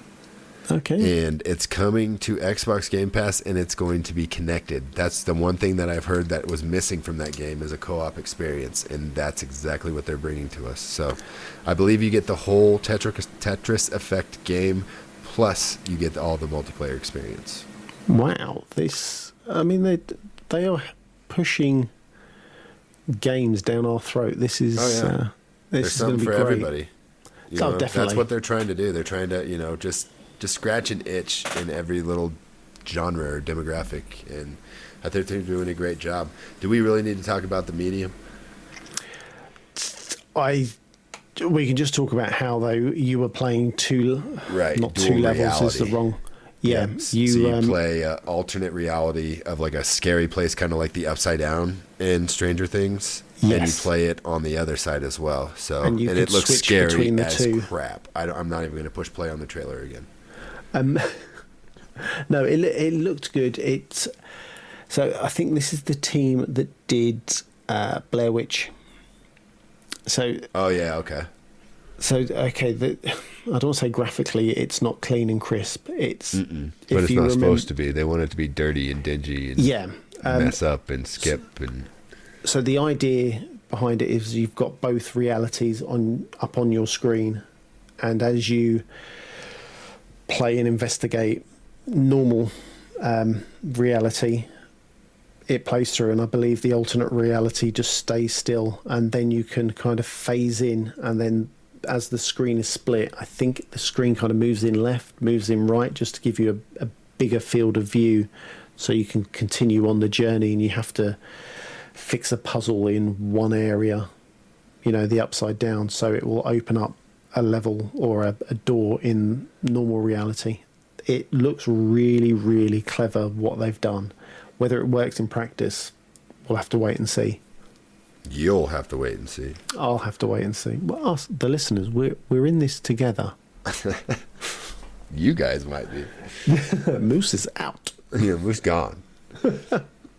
So up next, this was another little slide that slided in there type things that Microsoft did, but you know, it's not too bad. So Crossfire, the campaign was dropped, or the campaign trailer, but this is also going to be paid, correct? Yes, from the way people are talking about this, is paid content. Right. The campaign, which is weird because, you know, usually it's the other way around, and the multiplayer is what you have to pay for, right? Yeah, I think it's, I don't know, maybe it's how they managed to get people to get them in, yeah, or to get Crossfire X to come into Game Pass. But yeah, to sell the single player game. Looks really good. Was I right in thinking this is what Remedy are writing it? It is, yes, Quantum Break and Element people. Trailer looked really good, so looks very much like is it Last Action? No, not Last Action Hero. The Expendables is the best way of describing it. This is the Expendables. Gotcha. So yeah, I'm looking forward to it. It looks quite good. Over the top action. I played the beta of the multiplayer, and it wasn't super great in my opinion. Oh, okay. So I don't know. It probably needed some polish. That's why I should just stop playing betas, because they just turn me off of good games. Yeah, that is the one big issue with betas, isn't it? You can get burned. Right. I mean, Anthem's. Well, I don't know if I've ever come away from any beta saying, "Wow, that was excellent. I can't wait for the game to come out." Usually, it's like I should have waited, because obviously there's going to be issues. That's why it's a beta. Yeah, well, I think Anthem is the one that burnt quite a lot of us in the community, because that first one was terrible. Oh yeah, you couldn't do anything in it. The second one was good, and then it dropped, and it didn't change. Well, yeah, we found the end game, and that was deleting it off your Xbox. You found the end game? Well, yeah, when I delete it, that's how you complete it, right? Oh, after that's the end of the game? Yeah, your dashboard. Gotcha. Hamburger. See, I didn't see that step in the tutorial. My bad. Sorry. I thought I mentioned it on Discord. I'll post it again, don't worry. What do you know about Phantasy Star Online, Bear? It's all a fantasy around a star. I've got no idea. It's a giant MMO that lots of people play, and Phantasy Star Online 2 New Genesis is coming to Xbox, and it looks super Japanese and super anime and super awesome. So this is a big deal, though, isn't MMO, it? Right? Yeah, I think so. I think lots of people play these Phantasy Star games. Yeah, I've heard people play. Well, it's been pushed around. Not for me, not my type of game. But it's another. It just seems more bows are being added to Microsoft's. More bows, more strings, I should say, are added to Microsoft's bow. It bolsters limitless adventure and unparalleled character customization. So if you want that in an MMO, which I don't know who doesn't, get on it. I just wonder if you can cyberpunk your genitals in that game. Oh, I don't think so, Bear. Oh. It looks a little too cartoony for that. But then they had the One More Thing, which, was it really One More Thing, Bear? Because it was a cool little trailer, but it didn't really show us much. There was no gameplay, and it looks like this game is really far off. The game I'm talking about is Fable. Yes. So everybody knew it was a thing, but then I guess they just had to come out and tell us that it's a thing. Yeah. Kind of like they did with Elder Scrolls 6 like 3 years ago. We haven't heard anything about it since. We're making it. It's done. Yeah. I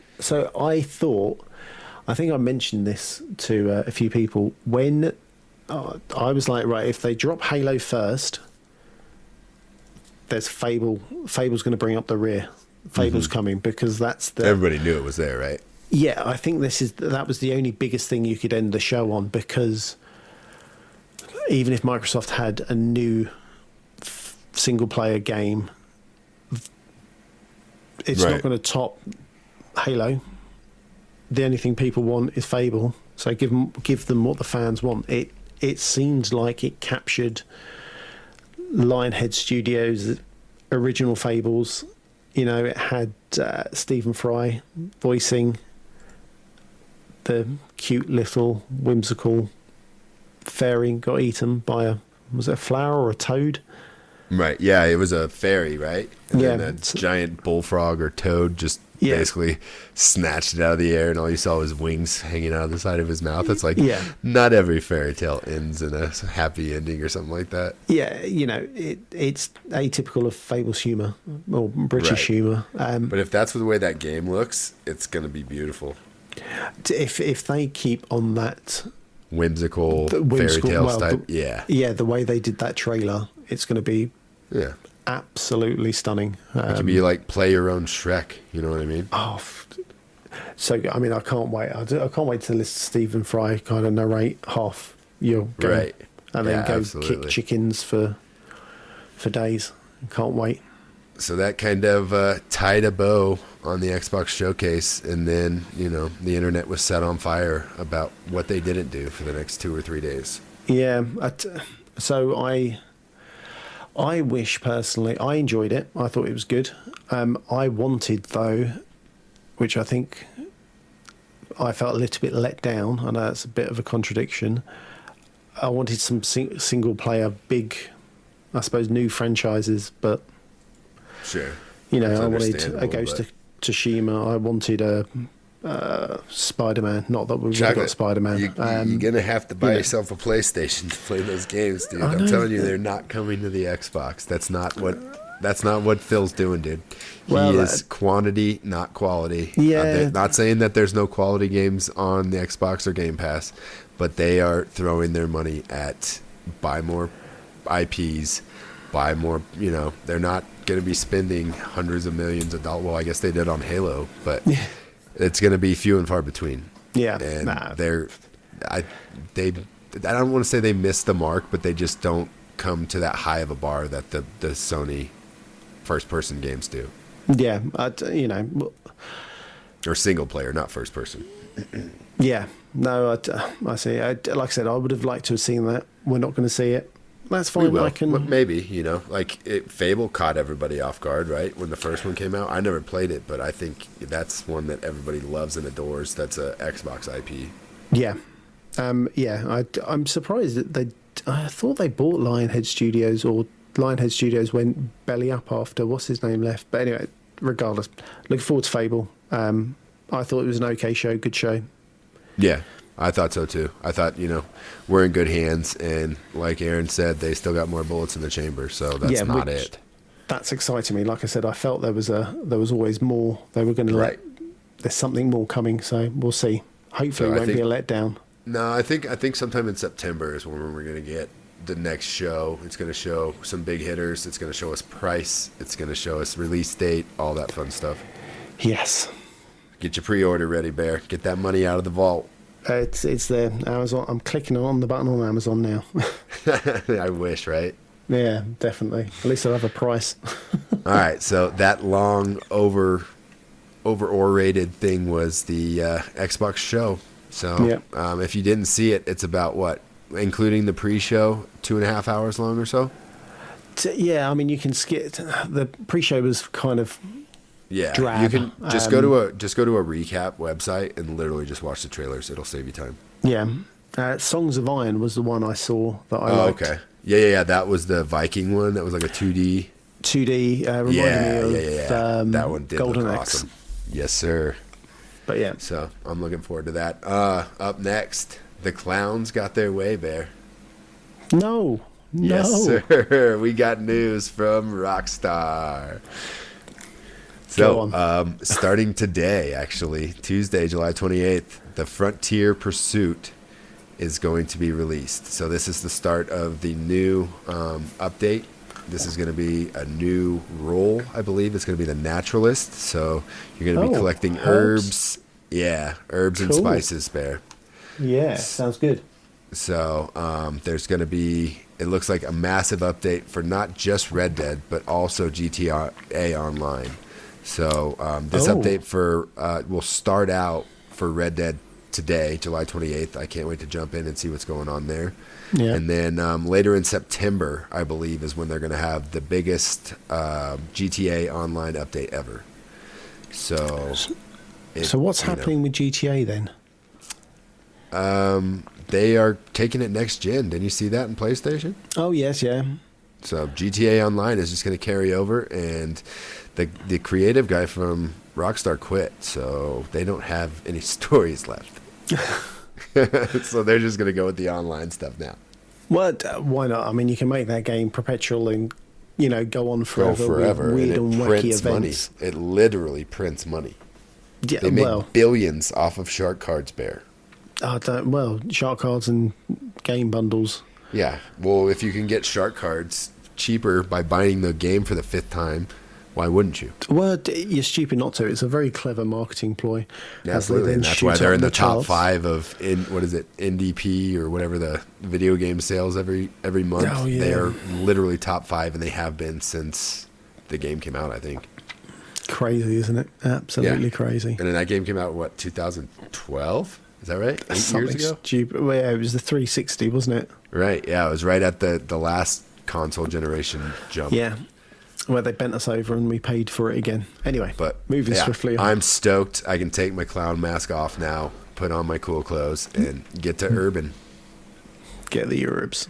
That's right. Grow them herb. Wonder if this new update takes place in Colorado. What do you think, Bear? Oh, I'm not going to say anything. Wrong herbs. My bad. Up next, G4 TV. Is it back, Bear? Tell me about this, Moose. Yes, it is, Bear. It's back. It's coming. It's basically from what I've read online, is the president of Comcast's son is running the network, and it will be coming either to like your Roku tiles and or online here in the very near future. Okay. And Attack of the Show is definitely been slated in the lineup. So I just wonder if they're going to get, Olivia Munn and Adam Sessler, these people that have moved on to do bigger and better things to come back and host this little tiny indie video game show again. That would be ridiculous, wouldn't it? So over in the UK, we've got a game TV actual network that runs, I don't know if it's 24 hours, but they do, they do things like My Last Hour, which they play a game, chat and talk, and just do loads of weird gaming stuff. They have some of the events on. And, in the 80s, we had a game show called Games Master, and I miss kind of that feel of having you sitting there watching video games with the presenter, and they give you a little bit of news, some gameplay, head on, boy versus boy for the golden joystick. This is going to be good. We need to bring this stuff back. The nostalgia of the 80s and 90s. This is what we want. I used to love Attack of the Show, and what were the other game shows that they would have? There was some sort of like cheating show, not cheating, but tips and tricks type show. Yeah. I used to love watching all that stuff. Like, I was probably the only person that watched G4, but I was so sad when it went away. I suppose now the only downside is you can get it within a click or a couple of clickety clicks of your keyboard. Just bring the channel back and make good content. We could use, I know Funhouse makes good stuff. I know Kind of Funny makes good stuff, but there's room for plenty of content creators and plenty of good stuff out there. So definitely. Drive competition. And if it's video games and it's decent content, I'm going to find it because I scrounge the internet for this crap. So just to wrap up our news section here, I got a couple deals for you guys out there. If you are a PS Plus member, you got $10 coming to you. If you haven't already gotten it, it's probably on its way. It'll be in your email, I believe. They're just giving everybody that's currently subbed to PS Plus $10 to spend in the PlayStation Store. Oh, well, Also, there's a giant PlayStation Store sale going on right now. So pretty much all their first-party titles are on sale. Pick up all the ones that you've missed or you've been holding out on. And the last deal that I found is a Steam bundle deal. They've got a giant list of games. 3 for $10, 4 for $13.29, and 5 for $16.59. This is all on Steam. You can go Craft the World, Deus Ex Mankind Divided, Felix the Reaper, Flashing Lights, Fire and EMS, The Great Perhaps, Jalopy, Just Cause 3, Triple XL Edition, Life is Futile, Miss Survival, Niflheim, Silent, Sleeping Dogs, Definitive Edition, Sniper Ghost Warrior 3, Stars In, Sudden Strike 4, The Surge, Tropico 5. They've got a giant list of games here, and you could get almost all of them for about $30. Wow, Because you can buy 5 for $16.59. So buy 10 of them, you leave out the 3 crappy games, you're good to go. That's an unbelievable deal. Yeah, it seems like with Comic-Con, I didn't mention Comic-Con's going on right now. There wasn't a whole lot of gaming news in it, other than what did come out in Comic-Con? I can't remember. Something that I talked about. But yeah, Comic-Con's going on right now. They're calling it Comic-Con at Home, so it seems like everybody's popping deals right now. So look at your favorite game retailer. I bet you something that you want on sale. Excellent. So that's it for news. Sorry it's a little long-winded, but there was quite a bit of news this week. Tell me what's coming out this week, Bear. So, coming out this week, we are going straight into the 28th of July, Destroy All Humans, and that's on the Xbox and PlayStation. We have Skater XL, and that's on the Xbox and PlayStation. We have Grounded as well, which is on the Xbox, and I think it's coming out on PC. Right, it's in preview, I think, on both. Yeah, and then on the 30th of July, we have Yakuza Kiwami. And I believe that's dropping in Game Pass. Right, if I'm not mistaken. It's Yakuza Kiwami 2, is it not, Bear? Yeah, Yakuza Kiwami 2, sorry. I didn't play the first one. Maybe this is, if I make a game, I'm going to make it 2, just to start out with. So I would go 5, just blow everyone out of the water. Let's go triple digits, like 163. Go with Star Wars. Go with Episode 4. And then just completely mess things up. Fill it in as we go. Precisely. Why not? We've got, unfortunately, those are the only games that were noticeable that are coming out this week. We have some games leaving Game Pass. We have F1 2018. You've had 2 years to complete it, guys. It's going. And then we have the Ashes Cricket, and that is leaving Game Pass. So remember, if you want to pick those up, you can get 20% off before they leave. And that's obviously included of the other games that were leaving this month. We don't have the games yet for games with gold on Xbox. That hasn't been announced just yet. They'll be out tomorrow. We know that. Of course it will be. And I saved the page of what games were coming out on PlayStation Plus because they have dropped that. And my Twitter feed has just updated, so I have lost it. Uh-oh. So I know one of them for definite is Call of Duty Remastered. I think it was Call of Duty Modern Warfare 2. So that is going to be one of the free games on your PlayStation Plus. And Modern Warfare 2, and you also get Fall Guys Ultimate Knockout. Yeah, so this Fall Guy Ultimate Knockout is Kateshi's Castle style game. Oh, okay. I'm aware, kind of, Battle Royale, Last Man Survive type. Yeah, with kind of bobble-heady, big... Right. They look like Big Hero 6 kind of characters. So, yeah, fun, enjoyable, crazy. So, you lucky guys on PlayStation. Well done. Nice. Well, Bear, I forgot it's a mailbag episode, so let's do a speed round of questions here. You want to? Yep, okay, let's go for it. You've got mail.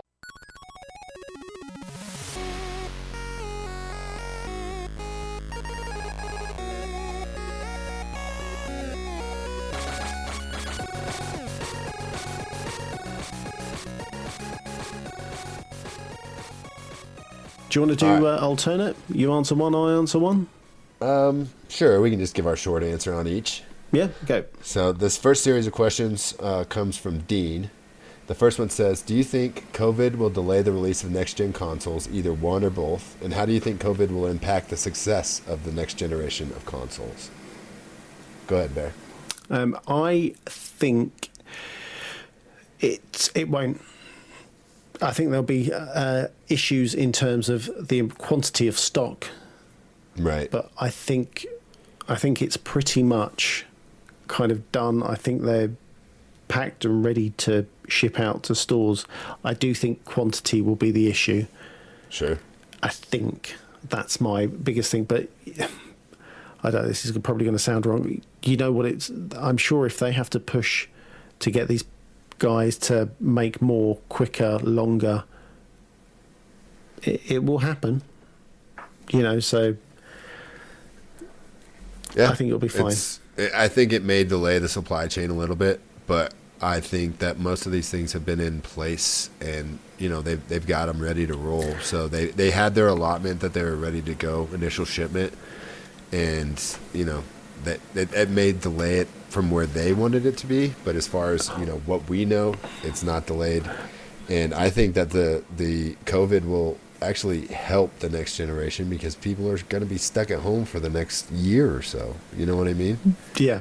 Nobody can go anywhere, no mass gatherings. The best place to hang out with friends is on the internet with playing games. Yeah. We also have to remember they've never mentioned when it's releasing.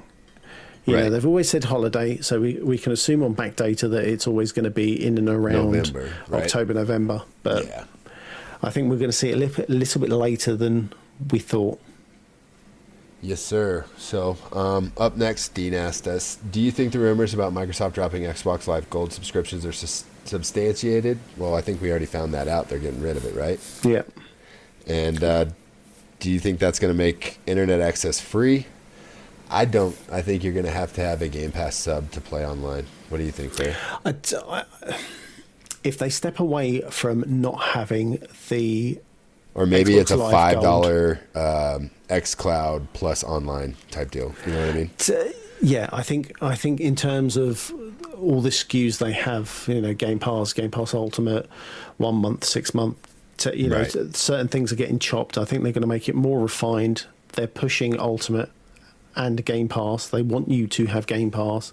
So I think that's how they're going to bundle that in. I mean, I'm sure the back end has been paid for now for the last, 10, 15 years. Right. And that's, you know, I think that's the same thing. And I think Sony will follow suit because we are just kind of in the bundle generation. You know, everything's a sub, everything's bundled in, everything's a monthly payment. And we're just conditioned to just be, to expect that and just pay it. You know what I mean? Yeah. I mean, didn't they take out the year's subscription as well? So you're seeing less and less. Right. Yeah. I know that the conversion of the currency rates definitely has been diminishing since, you know, when we cashed in for 2 years of Game Pass Ultimate or whatever it was last summer. Yeah, we got a ridiculous amount. So, one more question from Dean. He said, are there any games you love, but would be embarrassed to let people know that you enjoy them? Come on, Bear. Other than Gum and Clive. No, because I just don't care what people think, right. So I will play everything and everything. I mean, listen, I said Gunman Clive was my game of the year. Yeah, you did. That was a mistake. Exactly. So I'm not as much, you know, I pretend that I'm bothered. I don't care. Am I embarrassed? Nah. I don't think there's any games like that either. I could say maybe Animal Crossing, but it's such a giant hit right now that nobody's ashamed that they're playing that game. No, that's... So it's definitely not, you know, in my lane as far as games go. It's a little kiddie for most games that I play, but I'm loving just about everything about it. So just, you know, can't judge a book by its cover, Bear. No, totally.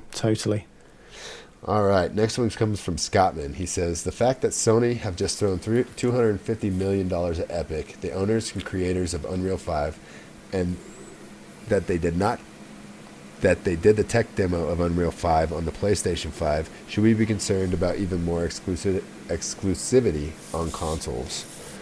I'll go ahead and start with this one. Yeah. 250 million is nothing to sneeze at. That's $250 million. That's more money than any of us will probably see combined. And I don't know, because Epic's never really been an exclusive type of company. And they've, with their Unreal Engine, they just want to make money. So they'll give it to anybody and everybody that wants to use it so that they can profit off of it. It would be really sad to see a juggernaut like Epic become exclusive to Sony. But I think this is more going to be like along the lines of what Activision had been doing and what Bungie had been doing with the timed exclusives, where you get certain content a year ahead of time, which is kind of crappy, but what are you going to do, right? Yeah, I think there may be some tide, because let's be honest, you're going to, if you just tie it all down to one console or console specific, you're losing the other quarters of the market, aren't you?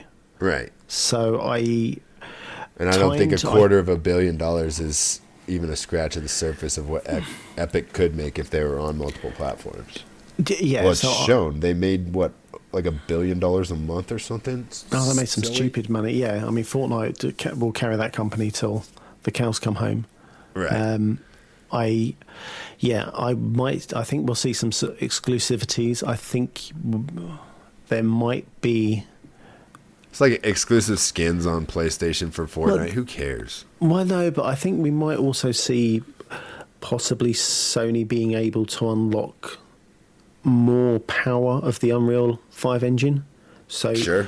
They might be given the roadmap of how to, get that thing to overclock, run on all 3, 5, 10, sure. Exactly. Because I think that even with Unreal Engine 4, when they showed that demo, 5-7 years ago, there's still people are not able to render out of that engine what they've showed in that video. Yeah, and I think other companies are going to be left to kind of find out and get on with it themselves. Well, people get disgruntled and leave companies soon enough, so it'll be everywhere in 3 to 5 years regardless. Yeah, we'll wait and see anyway. We'll have to watch this space. Yeah, unless they have some sort of proprietary deal. But as far as I know, that's not the way Unreal works. So we shall see. Yes, sir. Next one from Dan. What price point makes the PS5 and Series X a shut up and take my money day one must buy? And what price for each turns that into a nah fam, I'll wait? Love this. Regardless of the price of the Series X, I'll be getting it. Yeah. My wife would kill me. I think if PlayStation came in really cheap, what's really cheap? I'd have to wait. Because I'm thinking I'm with you on the Series X, but I can wait a year or two to spend $500. If either one of them are under $400, like $399. Take my money right away. Yeah, take it. That's what I'm thinking. So I've got a feeling this generation we're going to be shocked and we're going to see consoles at nowhere near 500, or you're going to see bundles of the bundle, game controller or extra controller. Yeah, or a year or two of Game Pass Ultimate, which adds. That's what Xbox would include at this point, right?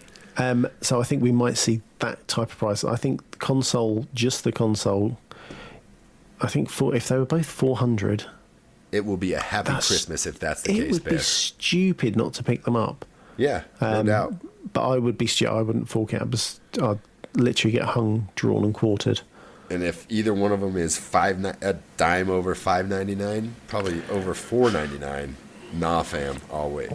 Yeah, you have to think. You're going to bundle in a game, a controller, or you have to. Yeah. Once you get the console, you need a game. I paid $600 for a console one time when my when my Xbox 360 got the red eye of death, and out of spite, I just went in and traded all my peripherals, all my games, everything I had that was Xbox affiliated, and got me a PlayStation.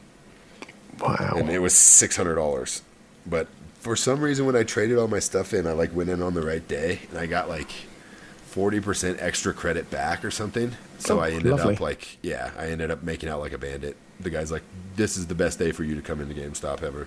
Yeah. So maybe he was just quitting and hooked me up, but I don't know. I walked out of there with the PS3, an extra controller, and Madden, I think, for like $650, and it was all trade-in. Wow. Lucky devil. Yeah, buddy. So, did we have any more questions? Oh, yeah, we had one more from Sweeney. Sweeney. Yeah. And this one says, what's your opinion on the comments Joe Rogan made about video games? So I had to go back and look and see what he said. And he basically just said video games are a waste of time. You don't benefit from anything from them.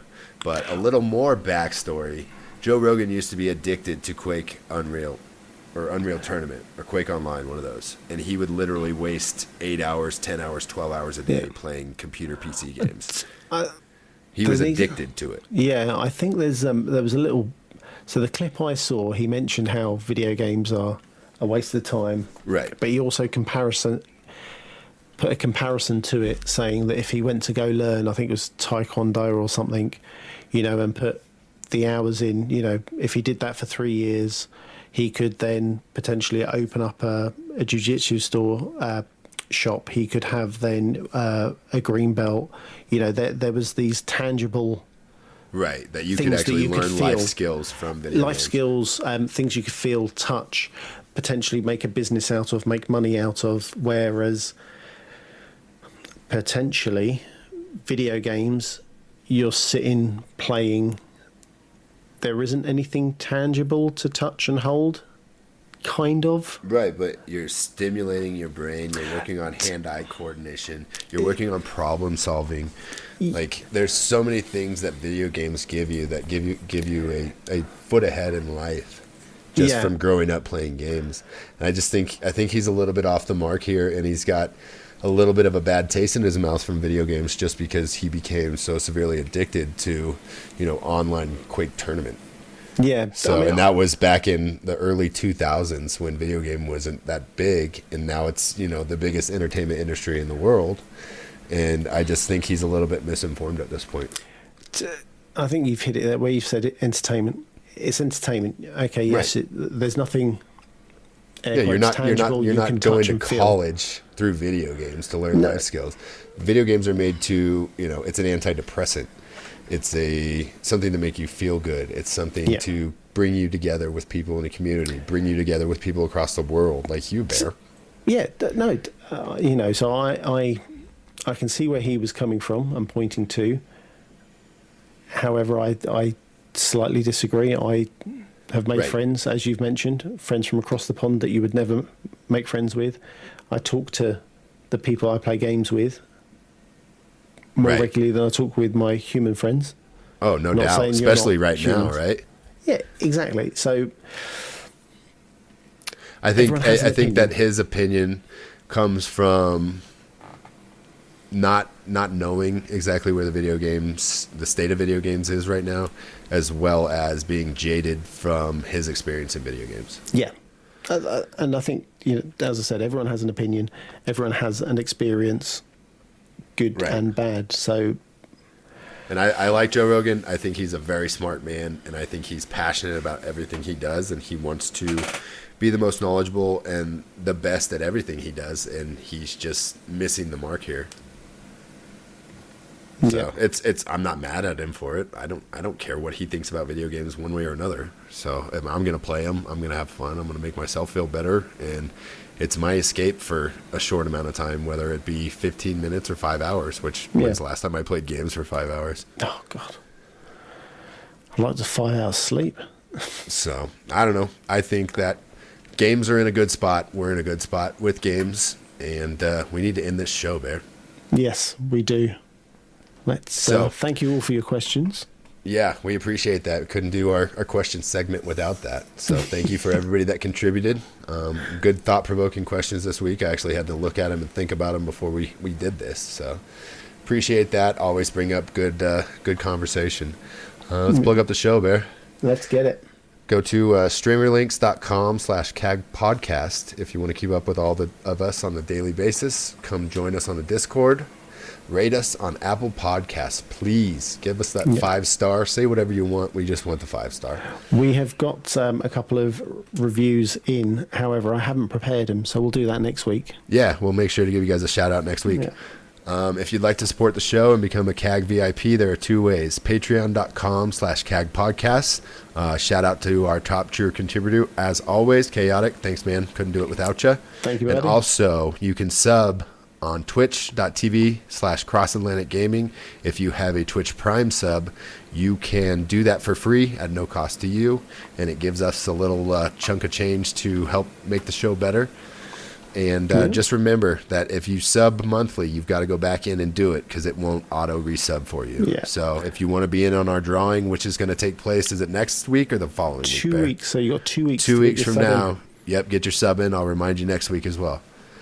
Follow us on Twitter and Instagram. We are at CAG Podcast. If you need to reach out to us via email for any reason. It's cagpodcast@gmail.com. Yeah. And I think that's about it, Bear. Thanks for tuning in this week's episode of Cross Atlantic Gaming, and we'll catch you guys next week. Take care, guys. See ya.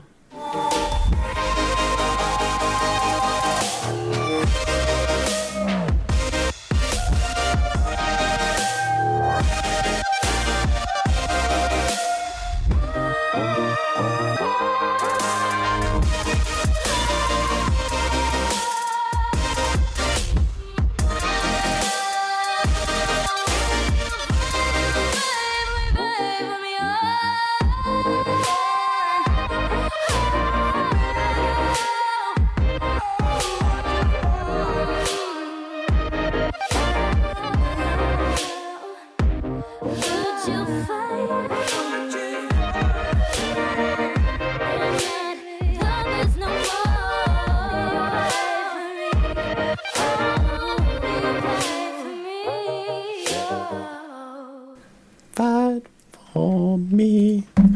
Will you fight for me? Right, okay, so I've got that one down. Let's do. I've got no joke for you. Okay, You got a I'll joke? Hang find on, wait. something Let real me quick. type something. God, do you hear that? I heard a scream. Yep. Who's killing? Just kill him. Well, someone's killing someone. Right, go. Oh, it's the baby. Hang on, Bear. Okay. All right. Let's see. Hey, Ernie, would you like some ice cream? Yeah. Sure, Bert. The worst thing is you read that, laughed about it, and then delivered the punchline. And I still got you, Bear. Okay. Okay, wait, one more. Why are popsicles so snobby? Go on. Wouldn't you be with a stick up your butt? Oh, I like that one. How do teddy bears keep their den cool in the summer? No idea. They use bear conditioning. Oh, Bear, that's a bad one. Awful, but it had a All bear in right. it. That's what we're ending on. See you Yep. next week, folks. Peace. Week, folks. Peace. Week, folks. Peace. Week, folks. Peace. Week, folks. Peace. Week, folks. Peace. Week, folks. Peace. Week, folks. Peace. Week, folks. Peace.